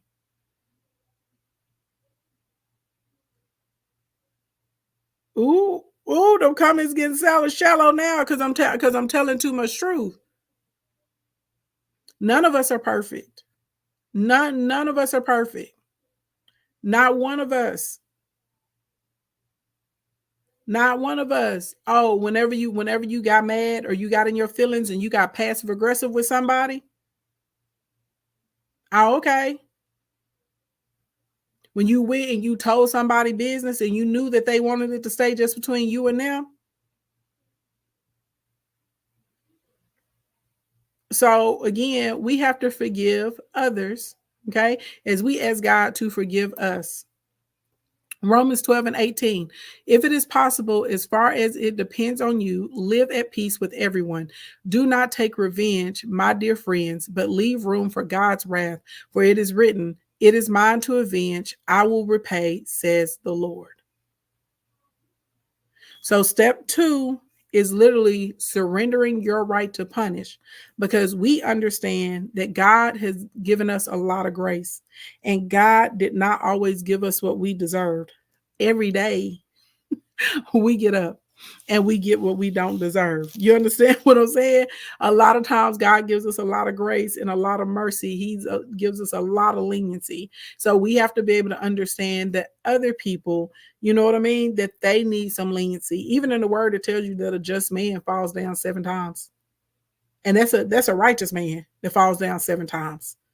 So if you feel like you're righteous, if you feel like you're a just person, if you feel like you're really out here doing everything you can do to be a good human being and to do right by people, even you, even me will fall down at least 7 times, which means we will need forgiveness at least 7 times, which we will need someone to give us grace and mercy at least 7 times.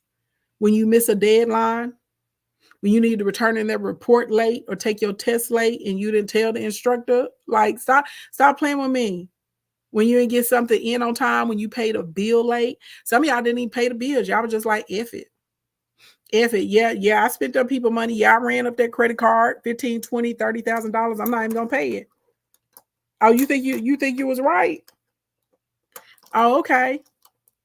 Okay. So again, baby, baby, what they say? Get that beam, get that beam out your own eye. All right. Step 3. Now, this the one. Pray for them.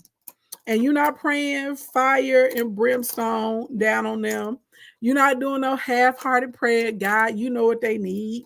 You know what I'm saying? And sometimes this is hard because you're still thinking about what they let happen to you, what they did to you, how they moved the needle.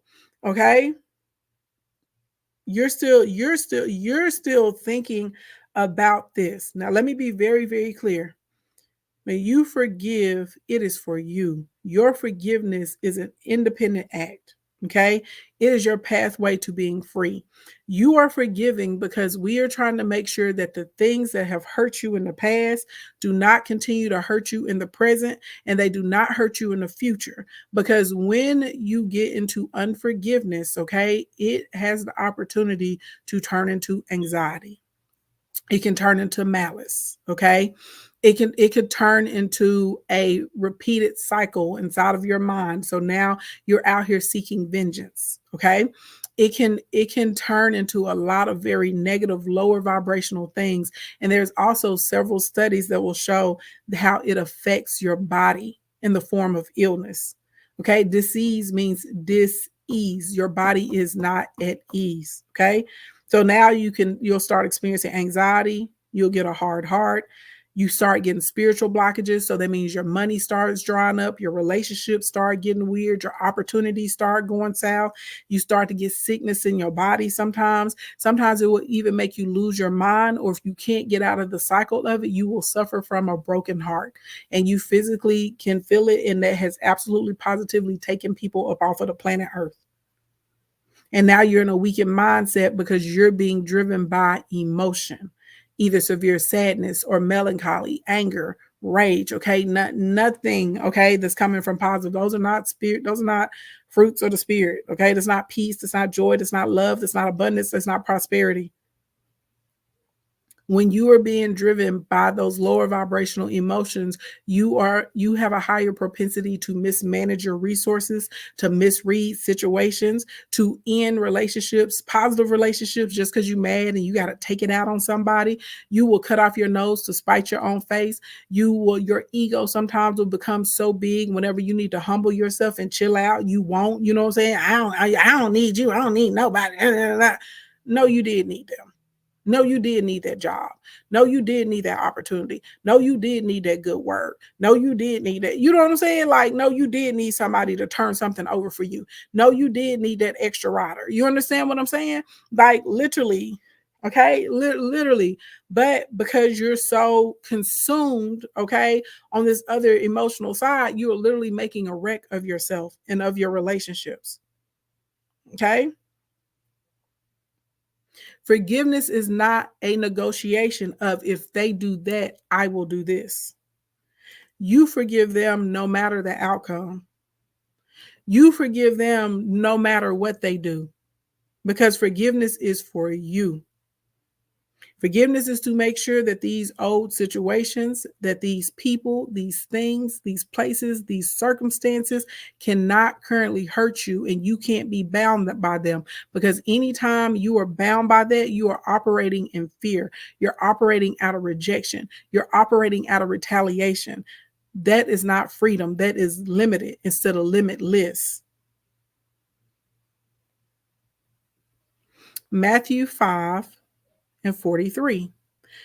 You have heard that it is said, love your neighbor and hate your enemy.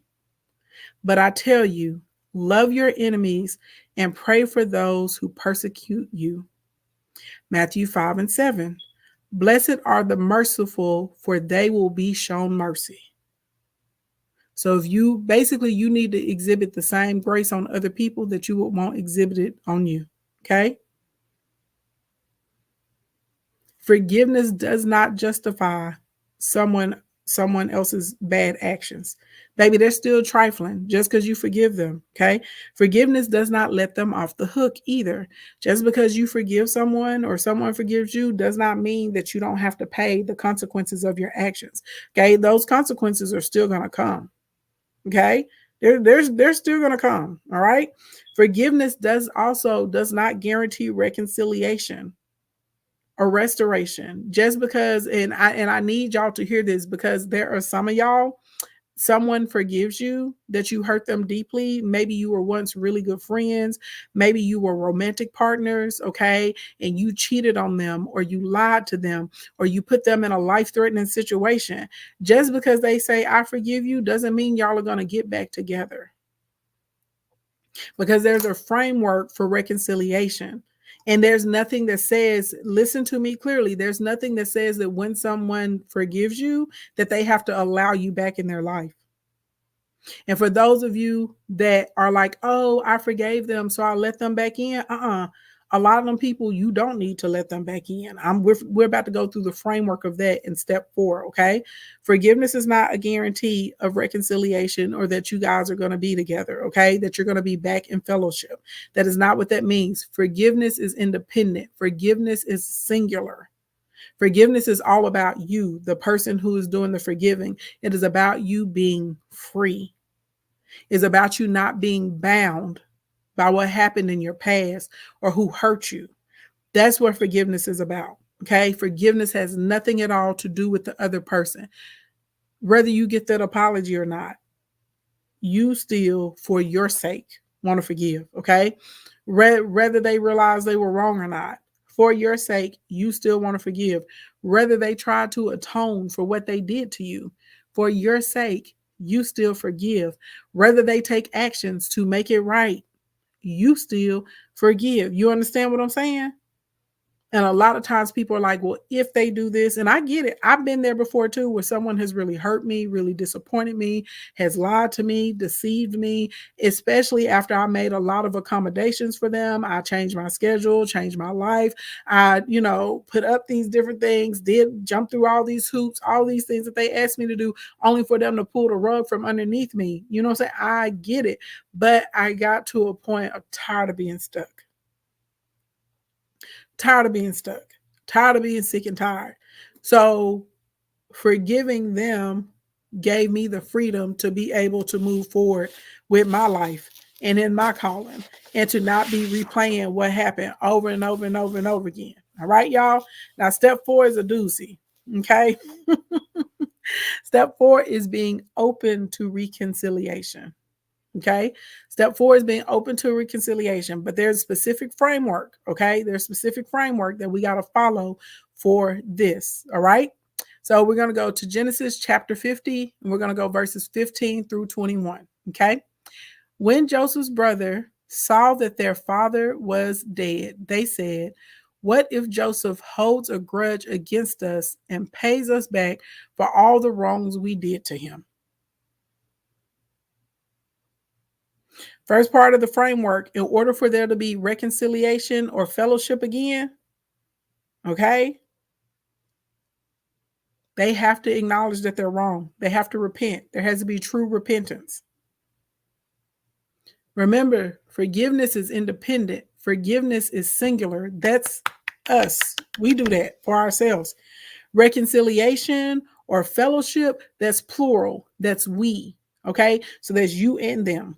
Okay. You and your cousins. Okay. You and your baby daddy. You and your baby mama. You and your husband or your wife. You and your coworker. You and your former friend. You and your prayer partner. Right. Reconciliation means that's a we. That's a group activity. That's plural. Okay. That's plural. Forgiveness is singular. Reconciliation or fellowship, okay, is plural. Okay, we decide to reconcile, we decide to restore together. So the first thing first, they got to repent. And in this story, we see that Joseph's brothers repented. That's why he was able to that's why they were able to restore their relationship. Okay? That's why he was able to still be around them. Okay? So repent is the first one, all right? Your father left these instructions before he died. This is what you are to say to Joseph. I ask you to forgive your brothers the sins and the wrongs they committed in treating you so badly. Now, please forgive the sins of the servants of the God your father, the God of your father. When their message came, Joseph wept. Okay? His brothers then came and threw themselves down before him. We are your slaves, they said. But Joseph said to them, don't be afraid. Am I in the place of God? You intended to harm me, but God intended it for good, to accomplish what's now being done, the saving of many lives. So then don't be afraid. I will provide for you and your children. And he reassured them and spoke kindly to them. So when we're reconciling, remember I told you got to surrender your right to punish? That means, like, right, when we're looking at them, his brothers changed.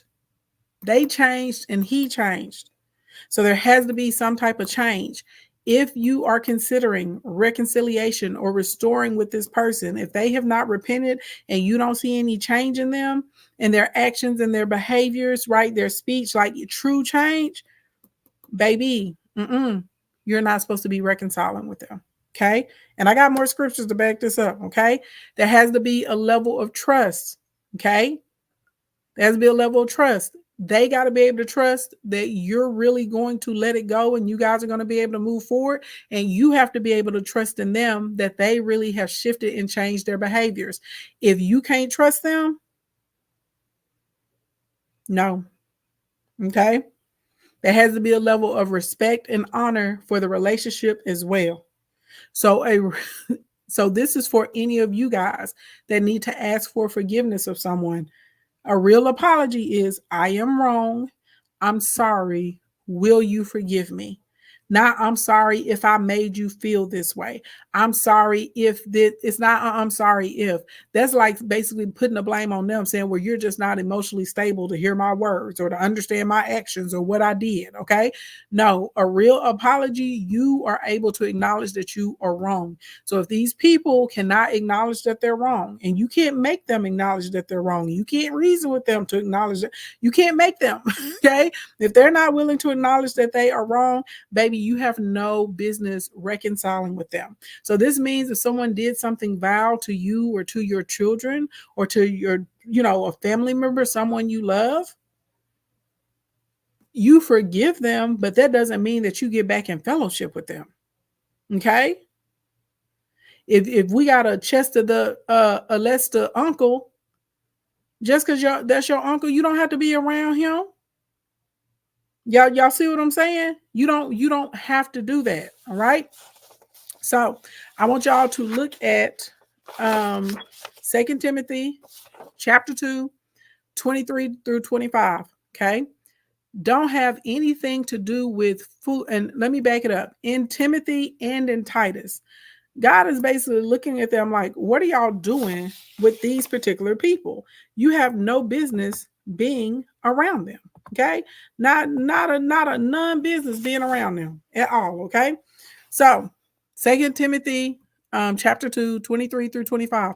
Don't have anything to do with foolish and stupid arguments, because they produce quarrels. And the Lord's servant must not be quarrelsome, but must be kind to everyone, able to teach, not resentful. Opponents must be gently instructed in the hope that God will grant them repentance, leading them to a knowledge of truth. So basically, God is telling us we have to exhibit self-control. We have to have some peace. We have to have some grace. We have to have some patience. We're going to have to address this situation with love and with guidance. You see what I'm saying? So before you can even try and get to restoration or some type of reconciliation, you're going to have to already forgive them, because you're not going to be able to operate in this way. So what it looks like is, if you say you forgive them and then y'all are having a conversation, you can't keep throwing back up in their face what they did. If you keep throwing back up in their face what they did, if you're afraid that they're going to do it again, that means you don't trust them. What does that mean? Y'all should not be in fellowship anymore. You see what I'm saying? So you have to really work on forgiving that person before we can even try and get into reconciliation or restoration, because it's never going to work. You can say, I forgive them, I forgive them, I forgive them all day long. But if you keep bringing it back, you keep having quarrels, you're not meeting them with self-control, you're calling them names, you're lashing out whenever you think about it, whenever you have a flash of hurt again, you have not forgiven them, baby doll. Okay? Titus chapter 3, verses 9 through 11. This is basically the 3 strikes rule.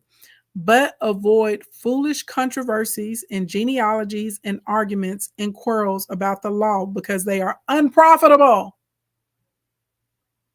It's unprofitable and useless. Warn a divisive person once, and then them a second time. So basically, you can go to them with kindness and gentleness and say, hey, this hurt me, or this bothered me, or I didn't think that was right, or blah, blah, blah, blah, blah, blah, blah, blah, blah. Okay, this is how it was. Now, for some of y'all over here holding grudges, and you never tell people how you really felt about them, you never told people what they did to offend you, you never gave them the opportunity to correct it, you in the wrong. You can't get mad at someone and hold grudges against someone and be unforgiving towards someone and you never expressed it, right? This is another example. This third one I gave y'all was someone actually speaking up on this is what we feel. Okay, so, but avoid foolish controversies and genealogies and arguments and quarrels about the law, because they are unprofitable and useless. Warn a divisive person once, then a second time. After that, have nothing to do with them. So basically, baby, they back on a foolishness the third time. It says have nothing to do with them. You may be sure they are warped in the brain and sinful. They are self-condemned. Okay, so through going through those scriptures, we get the framework. You said what verse was that in Titus? That's what that was Titus chapter 3, verses 9 through 11. So from there, we understand now the framework when it comes to reconciliation or fellowship. If that person does not repent, aka express their wrongdoing, okay? If there is no trust, if there's no honor, there's no respect, and there's no changed behavior, you should not continue on in fellowship with those people. So I want to make this very clear, because I see 2 extremes. I see either the people that hold grudges, or I see the people that basically are doormats. And because you are like, I'm forgiving because God told me to forgive. Yeah, but God didn't tell you to be a doormat. And you're like, oh, well, I forgave them. And so you keep restoring someone to a position they have no business being in anymore. You restore the friendship, you give them back the keys in the house, you restore the relationship, and you back in the bed with them. You know what I'm saying? Like all this kind of crazy stuff when they've already showed you who they are. Okay. When someone shows you who they are, you believe them. And just because you forgive them does not mean you have to continue to fellowship with them. Okay. It says be open to reconciliation, but this is the framework. We can see it through Timothy, through Titus, and then through Genesis as we go through the story of Joseph. That is the framework. You said unprofitable. When I tell you, I felt when you said that, baby, baby, I'm telling you. And y'all notice, when do y'all really see me like getting into like a lot of arguments? If I can't find a way to flip it into money, whatever, bye. I don't have time for this. Okay, no time. Now, finally, we get to step 5. Okay, step 5 is praying for yourself. Okay, you got to pray for yourself. Are we supposed to pray for the person that offended us? Yep, but we also got to pray for ourselves. We are asking for divine strength. We are asking for healing. We're asking for freedom, and we're asking for clarity. Okay, this is the portion that gets you unstuck. Because this is the thing, whenever your heart is getting hard, when you're getting that anxiety, you feeling that stress in your chest, you know what I mean? When you think about them, your blood start boiling again, and all of that stuff, that is giving you a hard heart. If you have a hard heart, the fruits of the spirit can't grow there. Okay. We need to be able to cultivate peace. We need to be able to cultivate love. We need to be able to cultivate kindness. We need to be able to cultivate prosperity. We got to be able to cultivate opportunity for ourselves. We got to be able to cultivate, right? Like, we got to be able to cultivate blessings for ourselves. So we're going to pray for ourselves. Okay. 2 Corinthians 13:11. Finally, brothers and sisters, rejoice. Strive for full restoration. Encourage one another. Be of one mind. Live in peace. And the God of love and peace will be with you. Okay. Now, don't get it twisted. Okay. God knows that this is a challenge for us. Because remember, again, in Luke chapter 11, verse 4, God is telling us every day we got to forgive. We got to ask for forgiveness, and we got to forgive those that have trespassed against us. Okay. Remember, when you're living in revenge and in vindictiveness, you're being driven by hurt and pain and rage, and these are all lower vibrating frequencies. Even sometimes sadness and grief is what is driving you. And so, literally, it's going to cloud your judgment. You're not going to make the best decisions for yourself. Innocent people are going to, are going to get hurt. And unfortunately, you're going to be mismanaging your resources, as opposed to when you're clear, you can actually see a path and map things out correctly. Okay. Even sometimes when you're in that state, you will find that you have a hard time getting up out of bed. It is literally sucking the life out of you. Okay. It will suck the energy out of you. You'll see your skin breaking out. You'll start getting gray hairs, all kinds of stuff. All right. So it's hard for us to do this alone. And so the word lets us know that we are going to need God for this. This is why we have to pray for ourselves. Okay. Proverbs 24:16, for a just man falleth 7 times and riseth up again, but the wicked shall fall into mischief. Okay, that goes back to that person that doesn't have knowledge in Titus. Okay, the person that's quarrelsome, that you arguing back and forth with, that's unprofitable. If you're just, though, God is letting you know you're going to fall down. You're going to need some forgiveness, but guess what? You're going to be able to get back up again and succeed. Okay. Colossians 3:13, bear with each other and forgive one another. If any of you has a grievance against someone, forgive as the Lord forgave you. I'm going to say it again. Bear with each other and forgive one another. If any of you has a grievance against someone, forgive as the Lord forgave you. Luke 23:24. Baby, even Jesus had to call on God. Luke 23:24. Father, forgive them. So even Yeshua, had to call on God for forgiveness. So if Yeshua got to call on God to help with forgiveness, we need to be calling on God to help us with forgiveness. Okay. Matthew 9:13. Go and learn what this means. I desire mercy and not sacrifice, for I come not to call the righteous, but the sinner.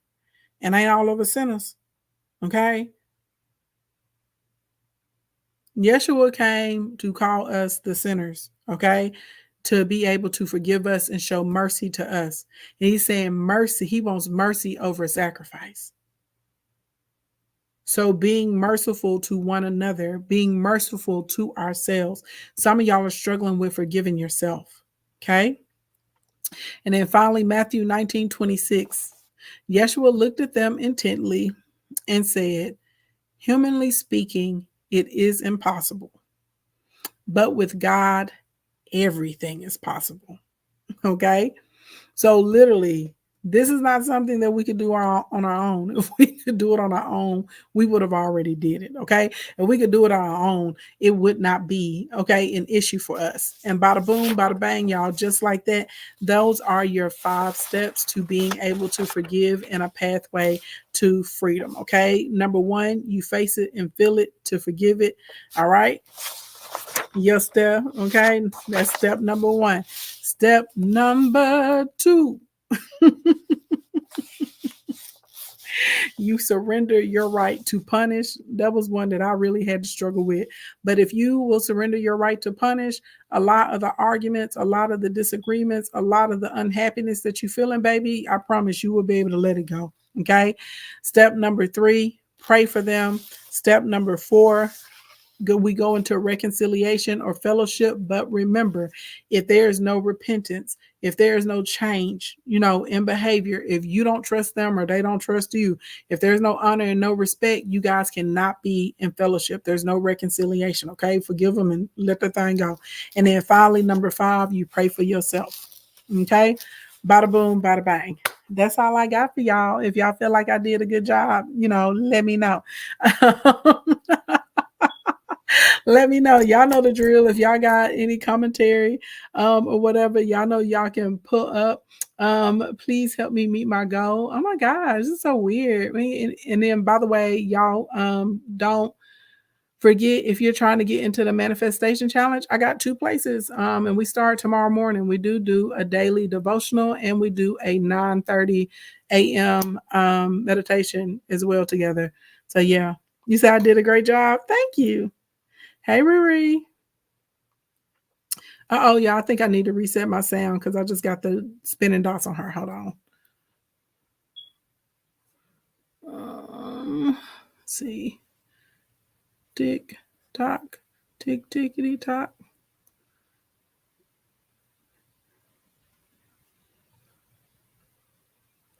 Let's see. Let me put up the link on the back. And put up the link on the back end so y'all have it. End up and dismiss ourselves to go to the restroom at church, baby. And we had to go and get that sweat off our face. We had to look, our heart start beating fast and everything. We had to look ourselves in the mirror. Thank you, Glorious Locks. Thank you so much. So again, y'all keep on tapping that screen, man. Like I said, the way she broke that thing down, I know every one of us swallowed and said, ow. And then we said, woo, thank you, God. Come on now. That girl did that thing for real. Thank y'all so much. You did that. And this was something I guarantee I don't only speak for myself. And if I do, I'm going to just speak for myself. But this is for the whole kingdom.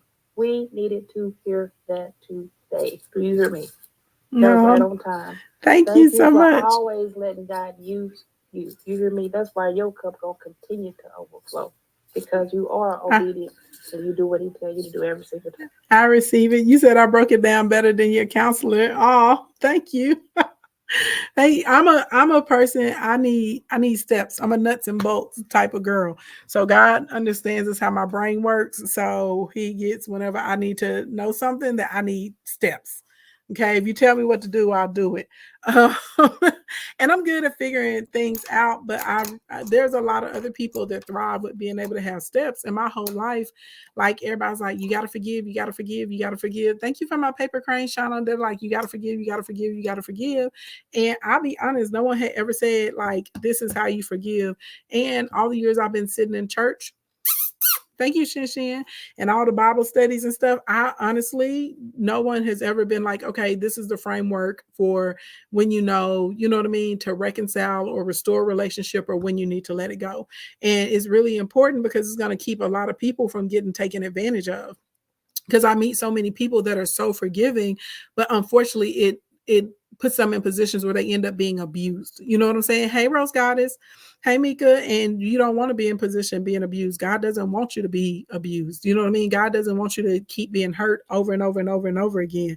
So a lot of people are always like really surprised whenever I pull out Titus on them. And I'm like, oh, snap, we hit 100K taps. Yeah, we hit the like go. Thank y'all. But like in Titus, what actually says, like, baby, you don't have to deal with these people. Actually, the Bible's like, you have nothing to do with them, as a matter of fact, because they have a warped mind. And literally, if you Absolutely. keep dealing with them at that point, you're going to keep, having these bad outcomes. Thank you for my crane, Janelle. Thank you. Thank you. And it just goes to show too, feminine, that we do need to study the basic instructions before leaving Earth, because somebody can tell us something, but you said it's so clear we don't know how to go about doing it. What does that look like? I hear what you're telling me, but how do I do that? You know what I'm saying? Just like one of the things that you said is so key that a lot of people today don't understand. You can apologize all day long, but there's still a consequence to your action. That part still got to be carried out, and a Mm-hmm. lot of people don't know that. So again, and that's part of it, y'all. Because like how well she taught us Bible study today, and how she broke it down. What did you think she got it from? What did you think she did? She got in that Bible and she studied for herself. She had to study to show herself approved as well. And Yeah. she was obedient and done what it said, and she done what she was supposed to do as well. It's a lot of the stuff though, like it sounds simple, but it's challenging, when you're dealing with your emotions, and especially when someone has really, really hurt you deeply, you know what I'm saying? Because that's the thing. Like most of the most of the time when we forgive, it's really going to be, not all the time, but most of the time, it's going to be you forgiving people that are close to you or that you had some type of close relationship Absolutely, with. absolutely. Sometimes you may have to forgive like the person that robbed your house, or, God forbid, there's a terrible situation where there's, an unaliving or a grape or something like that. Right. Those are people you aren't close to. But a lot of your day to day forgiveness is going to come with you having to work with people that you have some type of relationship with.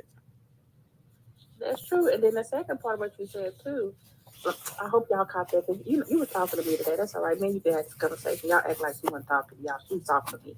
And when you forgive somebody, that don't mean that you got to bring them and let them eat back at your table. I'm gonna Mm-mm. wish you well, and I want you to eat, baby. You just can't eat out of my food no more. Right.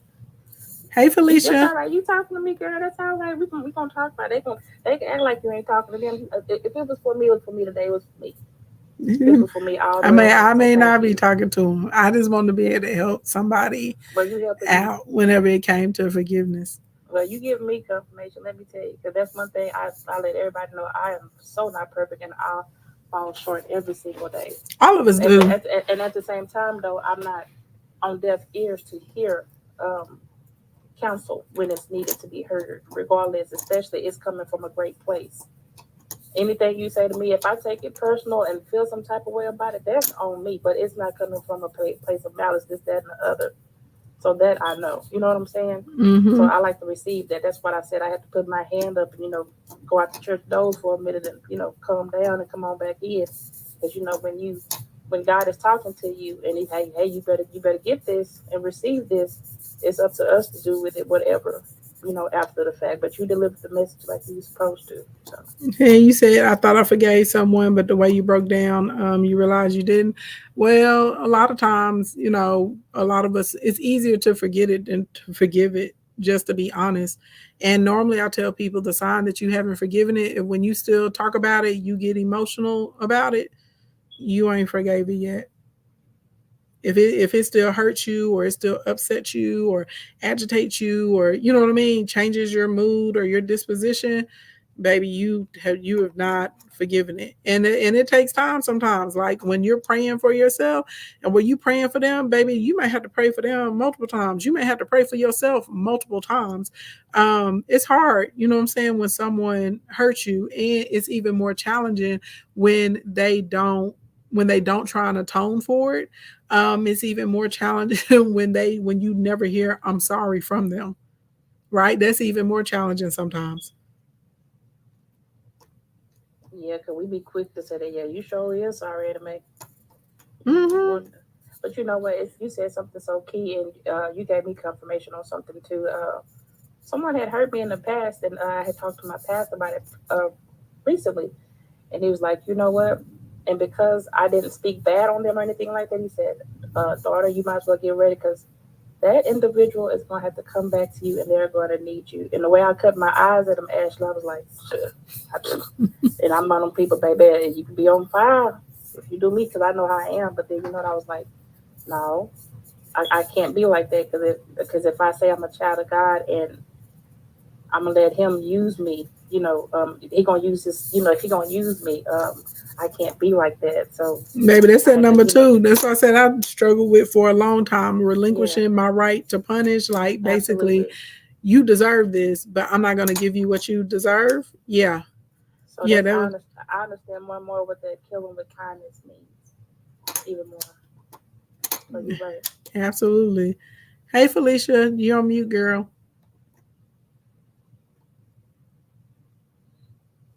Felicia, going once, going twice, three times.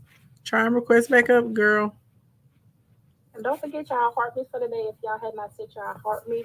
And if you're not following the kingdom above this beautiful head up here, you will see the feminine millionaire. And if it is that Yeah, orange all one of with a that. plus sign in it, y'all come on and be a part of the kingdom. And shout out to y'all in the comments. And hey, y'all in the hallway. I know y'all felt it in the hallway, baby.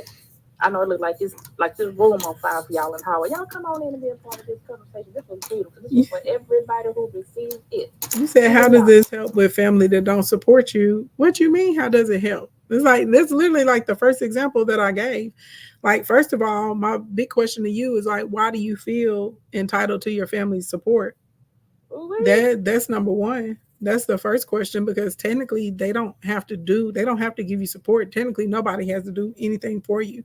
That's the first question that you need to ask yourself. And then the second part, if it hurts you that they don't support you, you're gonna have to get to a point where you're not expecting that from them, right? Like, and sometimes what people are guilty of is we expect things from the wrong people. Everybody doesn't have the same capacity. I had a friend and his mom was on drugs really, really bad. And she had never, she just had never been like a good mom. She just had never been. And they would go through the same routine all the time. She would call, she would start being polite and nice to him, basically whenever she wanted some money or she needed somewhere to stay. And then whenever she got back out to do whatever she needed to do, she was gone again, right? Or she would say, "Oh yeah, I'm gonna meet you for lunch," and just never showed up. This is like their same routine. And finally, this is probably like the ninth or 10th time, and he was so hurt and so upset. And I asked him, I said, "Why do you keep going to a well and the well is dry?" At this point, it's not her fault anymore. It's yours. You're expecting her to do something that she showed you several times over. She does not have the capability or the interest to do it. You know what I mean? And that's really the truth. And sometimes we as people have to understand that everybody has different capacities, right? If I'm a 10-gallon person and you're a 5-gallon, I'm literally always going to be able to fill you up, but you'll never be able to fill me up. My goodness. I can pick up my 10-gallon and I can pick up two. I can fill up two 5-gallon people. You understand what I'm saying? If I'm a 10-gallon and you a gallon, I can fill up 10 of y'all, but y'all would never be able to pour into me to fill me up. So it's very important too that you learn about yourself and your capacity. Like, I'm a person, I love with everything. When I say I love with everything in me, I love with everything in me. So when I prayed and asked God for new friends, and when I asked for, a companion, I was like, God, you have to send me somebody that will love the way that I will love, right? Because I didn't want to be the person that was always filling everyone up, and there was no one to fill me back up. I wanted to have more equally yoked, more mutually beneficial relationships, and that's exactly what God did. That's exactly who He sent me.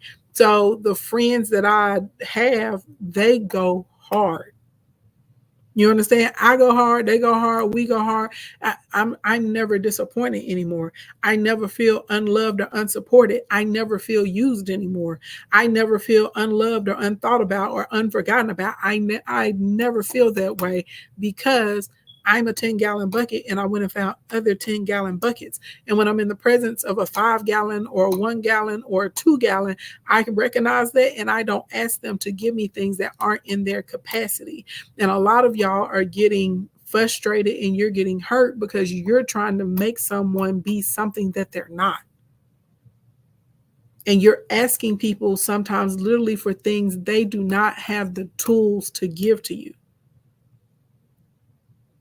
And so you got to get to a point one day where you start asking yourself, why do I keep going to the wrong source, right? It's like going to a rock to get water out of the rock. It doesn't make sense.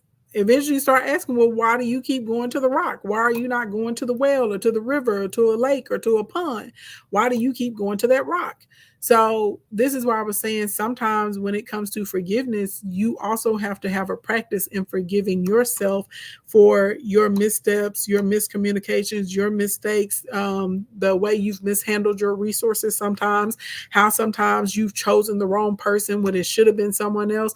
And you have to get to a point where you're willing to forgive yourself as well. You said that's an eye-opening statement. It's true. You really have to watch people. And when you pay attention to people, like, they are who they are. A potato is a potato, a tomato is a tomato. And sometimes y'all will be with a potato and you keep getting frustrated that it's not giving you tomato attributes. It's a potato. It's gonna be a potato. That's all that's all it's ever gonna be. It's gonna grow some more potatoes. You understand what I'm saying? So we have to really, really look and evaluate ourselves with some of the expectations that we're having and who are we expecting those things from. Y'all, a potato is not a tomato. Exactly. A potato is not a tomato. Tavia said it's like asking a homeless person for a place to stay. It don't make no sense. But people do it every day and then get frustrated or disappointed. So, sometimes it's, did you go to the wrong source? It's like part of the evaluation of this. And then when we're looking at someone's behavior, were you the person ignoring, their behavior or who they were? And let me be clear, this doesn't mean that that person is a bad person. If you're a 20-gallon bucket and you have friends that are 10 gallons or 5 gallons, it doesn't mean that they're bad people. They're just in the capacity that they can be in. Okay. And you just have to understand that sometimes people don't have the specific tools that you want them to have. Is not going to be there. You said, I'm a fill in the blank type. I need my extra steps so I know exactly the expectation. I'm not about to be somebody's downfall for them not listening. Right. You said I had to examine my role in the part I played. For factual. And people don't like that. Like, accountable. I tell y'all all the time, it's going to be easier for you to get to a point where you can forgive yourself or forgive somebody else if you're willing to take accountability for the part that you played and things sometimes too. And said, baby, you said you understand they don't have the capacity. I'm telling you, baby, that'll make you freed and free. It'll stop you from internalizing a lot of things. Sometimes y'all are like, why am I not good enough? Hey, Milton, y'all like, why am I not good enough? Why did this happen? Why didn't they accept me? Why didn't they want me? Why did they reject me? Blah, blah, blah, blah, blah. Literally, sometimes that's all people know how to do. That's the capacity that they have. You said something so key. Whoever that was that spoke a while ago, they was talking about their family support. I think sometimes we get so caught up in who we are to the individual that we don't look at the individual for who they are, regardless if it's family or not. If you have somebody who likes to steal from you, and they could be your cousin, your brother, this, that, and the other, hey, it ain't nothing personal against you. That's just what I do. So if you leave that purse down there, they said I'm a swiper. I'm telling you, I think we need to start looking at that. Oh man, I can't believe they did me like right, that. I can't believe they came over here and stole my credit card. Well, they just stole 16 other credit cards. Pimp, what would you think it was gonna happen? But people, because it's my relative, that's how they look at it. But right. Again, that's where we get caught up at. People had to keep sending that bird down. Don't keep sending that bird down. Right. People had a capacity to do what they're gonna do. They're gonna be what they're gonna be. And the quicker people can get that through their head, the better off they're gonna be. But then again, if we look at Titus, it's already telling you if you've gone multiple times to this person, you ain't got no business being with them. It literally says you're supposed to be done with them. What verse was it? What was it? Titus what? Titus chapter 3, 9 through 11. Hold on, let me double check, make sure I'm not lying to you. It's Titus chapter 3, 9 through 11. It says, but avoid foolish controversies, genealogies, and arguments and quarrels and about the law, because these are unprofitable and useless. Warn a divisive person once, and then warn them the second time. After that, have nothing to do with them. You may be sure they are warped and sinful. They are self-condemned. And this explains that. So hopefully that explains to a lot of y'all why I moved the way I moved. Because some of y'all will be like, oh, why are you aren't in this space? Why are you not doing this? Why are you not doing that? Or, oh, it's immature. It's not immature. I'm telling y'all, a lot of y'all like to be abused. I don't let people abuse me. If someone shows you who they are, I believe them. Yeah. I believe them. I believe them. And especially some of the women, like, this is why I don't understand why y'all go into some of these spaces where men talk crazy about you, cuss at you, yell at you, scream at you, degrade you, make fun of you, you know what I'm saying? Like, put you up on green screens and stuff to tear you down or whatever. Why would you keep going in those spaces? And even if they haven't done it to you, you see them doing it to other women on a regular basis. So why are you there? Because it's only a matter of time before your card is pulled. Because that's who they are. They're showing you. So that's why I say a lot of times, you know, us as humans, as people, we'll put ourselves in proximity of people we have no business dealing with. And guess what? They're not going to stop. Why? You know, they're not going to stop. They haven't changed their behavior. They don't think what they're doing is wrong. There's no repentance. And so you literally can never trust that they're not going to put you in that situation. And then it happens, and then everybody wants to cry and act shocked. And I'm like, what are you shocked about? And then they be like, Ashley, you just so tough. I'm not tough. I got common sense. I pay attention. I believe people when they show me who they are. What you say, Ashley? They ain't got to tell you 50-11 times. You ain't got to tell me 50-11 times, baby. I'm looking. The word, baby, look, we go to 2 Timothy. It says, me as a servant of the Lord, I'm not supposed to be out here being quarrelsome. It says, I'm not supposed to have anything to do with foolish, stupid arguments, because I know that they produce quarrels. And the Lord's servant must not be quarrelsome, but must be kind to everyone, able to teach, not resentful. Opponents must be gently instructed in the hope that God will grant them repentance, leading them to a knowledge of truth. So basically leading them to a true knowledge about their behaviors and about like the results of it. So it ain't my job to sit around. I'm not finna sit on the internet with you doxing people. I'm not finna sit on the internet with you talking about somebody's mama or daddy or husband or digging down into what's going on with their children. I won't do that. Yeah, that's too much right there. I won't do it. What if you are the person that needs to ask for forgiveness? First of all, that's huge that you recognize you need to ask for forgiveness, and you should, right? Even when we went through the story of Joseph, when I went back through Genesis, I think it was chapter 50, going through verses 15 through 21, his brothers asked him for forgiveness. So if you're the person that needs to ask for forgiveness, if that person will not, meet you face to face or pick up the phone and talk to you because they feel whatever, maybe send them a text or a Facebook or Instagram message or something, and literally just tell them, I was wrong, and say, I was wrong for, and you say what you were wrong for. I am sorry. Will you please forgive me? I'm not asking you to be back in your life, and if you have a desire to reconcile, I would love, to be back in your life. But if that's not a possibility, I understand, but I want you to know I'm changed. This is my plan, or what I need to do. And, that, and if you don't want to be back in their life, I'm wrong. I'm sorry. Please forgive me. And you say, I am wrong for XYZ element of P. And believe it or not, you will probably offer a lot of relief to them as well, as yourself. But yeah, that's big. If you're a person in here and you need to ask somebody for forgiveness, baby, ask them for forgiveness. You know what I'm saying? And just understand, though, just because you ask them for forgiveness and you repent it, that doesn't necessarily guarantee, that they're going to want to restore the relationship that you had. But at least, you know what I mean? You've done the right thing. You got that off of your chest. You've made some step at atonement. You know what I'm saying? And then it's up to them to decide, how they want to move forward with you. But you absolutely, you need to ask for forgiveness, baby, ask for it. If it's too hard for you to verbalize it, or you feel like you're gonna lose the thought, write it out. That may be even better, so they can reread it over and over and over and over, okay, and get the relief that they need from it. Because when you see in Genesis, whenever Joseph's brothers apologized to him, it says he wept, because that was on that man. He had been carrying that for years. He had been carrying that hurt for over 20 years, close to 30. What it says his father died. You know what I'm saying? Like, so that was a big relief for him to get the apology,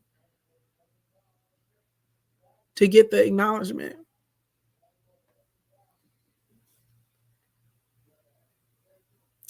I'm glad that you feel inspired though to apologize. Hey, Yvette, that makes me happy. That makes me happy. I hope that anybody in here that knows that they need to ask for forgiveness to someone, that you'll be encouraged to do so. And just remember though, y'all, because something she said so key. When we ask for forgiveness, you still have to get that individual time again. Like we said, okay, well, I don't apologize that, that's supposed to be the end of it. No. Yeah, no, that's in their own time that they grant forgiveness. That's for them, because remember, forgiveness is an individual action. Reconciliation, forgiveness is singular. Reconciliation or fellowship is plural. Okay, and I don't care if it's fellowship and through a romantic relationship, a friendship, a working relationship. It doesn't matter. But you gotta be able to give people time, because realistically, if they don't trust you, or you're not willing to build that trust back up with them, or if you don't trust them, baby, it ain't going nowhere. It's going to be a whole disaster.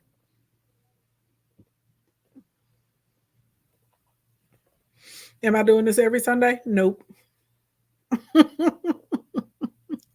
just if I feel the need to share, because sometimes we have Bible study during the week. It just be whatever I feel like, okay, it need to be done, and I'm gonna get on down. I knew that this particularly for forgiveness would help a lot of people, because a lot of people struggle with it. And y'all remember, sometimes people, they know they have done wrong by you. It's just they are so uncomfortable, so paralyzed. They don't know how you're going to react to them. And oftentimes they know that they deserve for you to act a fool. They know it. And it's hard for some people too, because they know that they would not be forgiving. You know what I'm saying? So there's all kinds of things that play into it. And let me be clear too, sometimes when you're forgiving people, you may not have the opportunity to have a conversation with them. So you may be going through this process, of actually like trying to feel it and face it, you know what I mean? Surrendering your right to punishment. When I see them, when I talk to them again, they're going to have to do this and that. You may be having to surrender all of that stuff and just straight up go to, like, I forgive them, and go into praying for them and praying for yourself. You said it certainly helped me. I finally appreciate, I really appreciate this Bible study. Oh, thank you, Brenda. Thank you so much.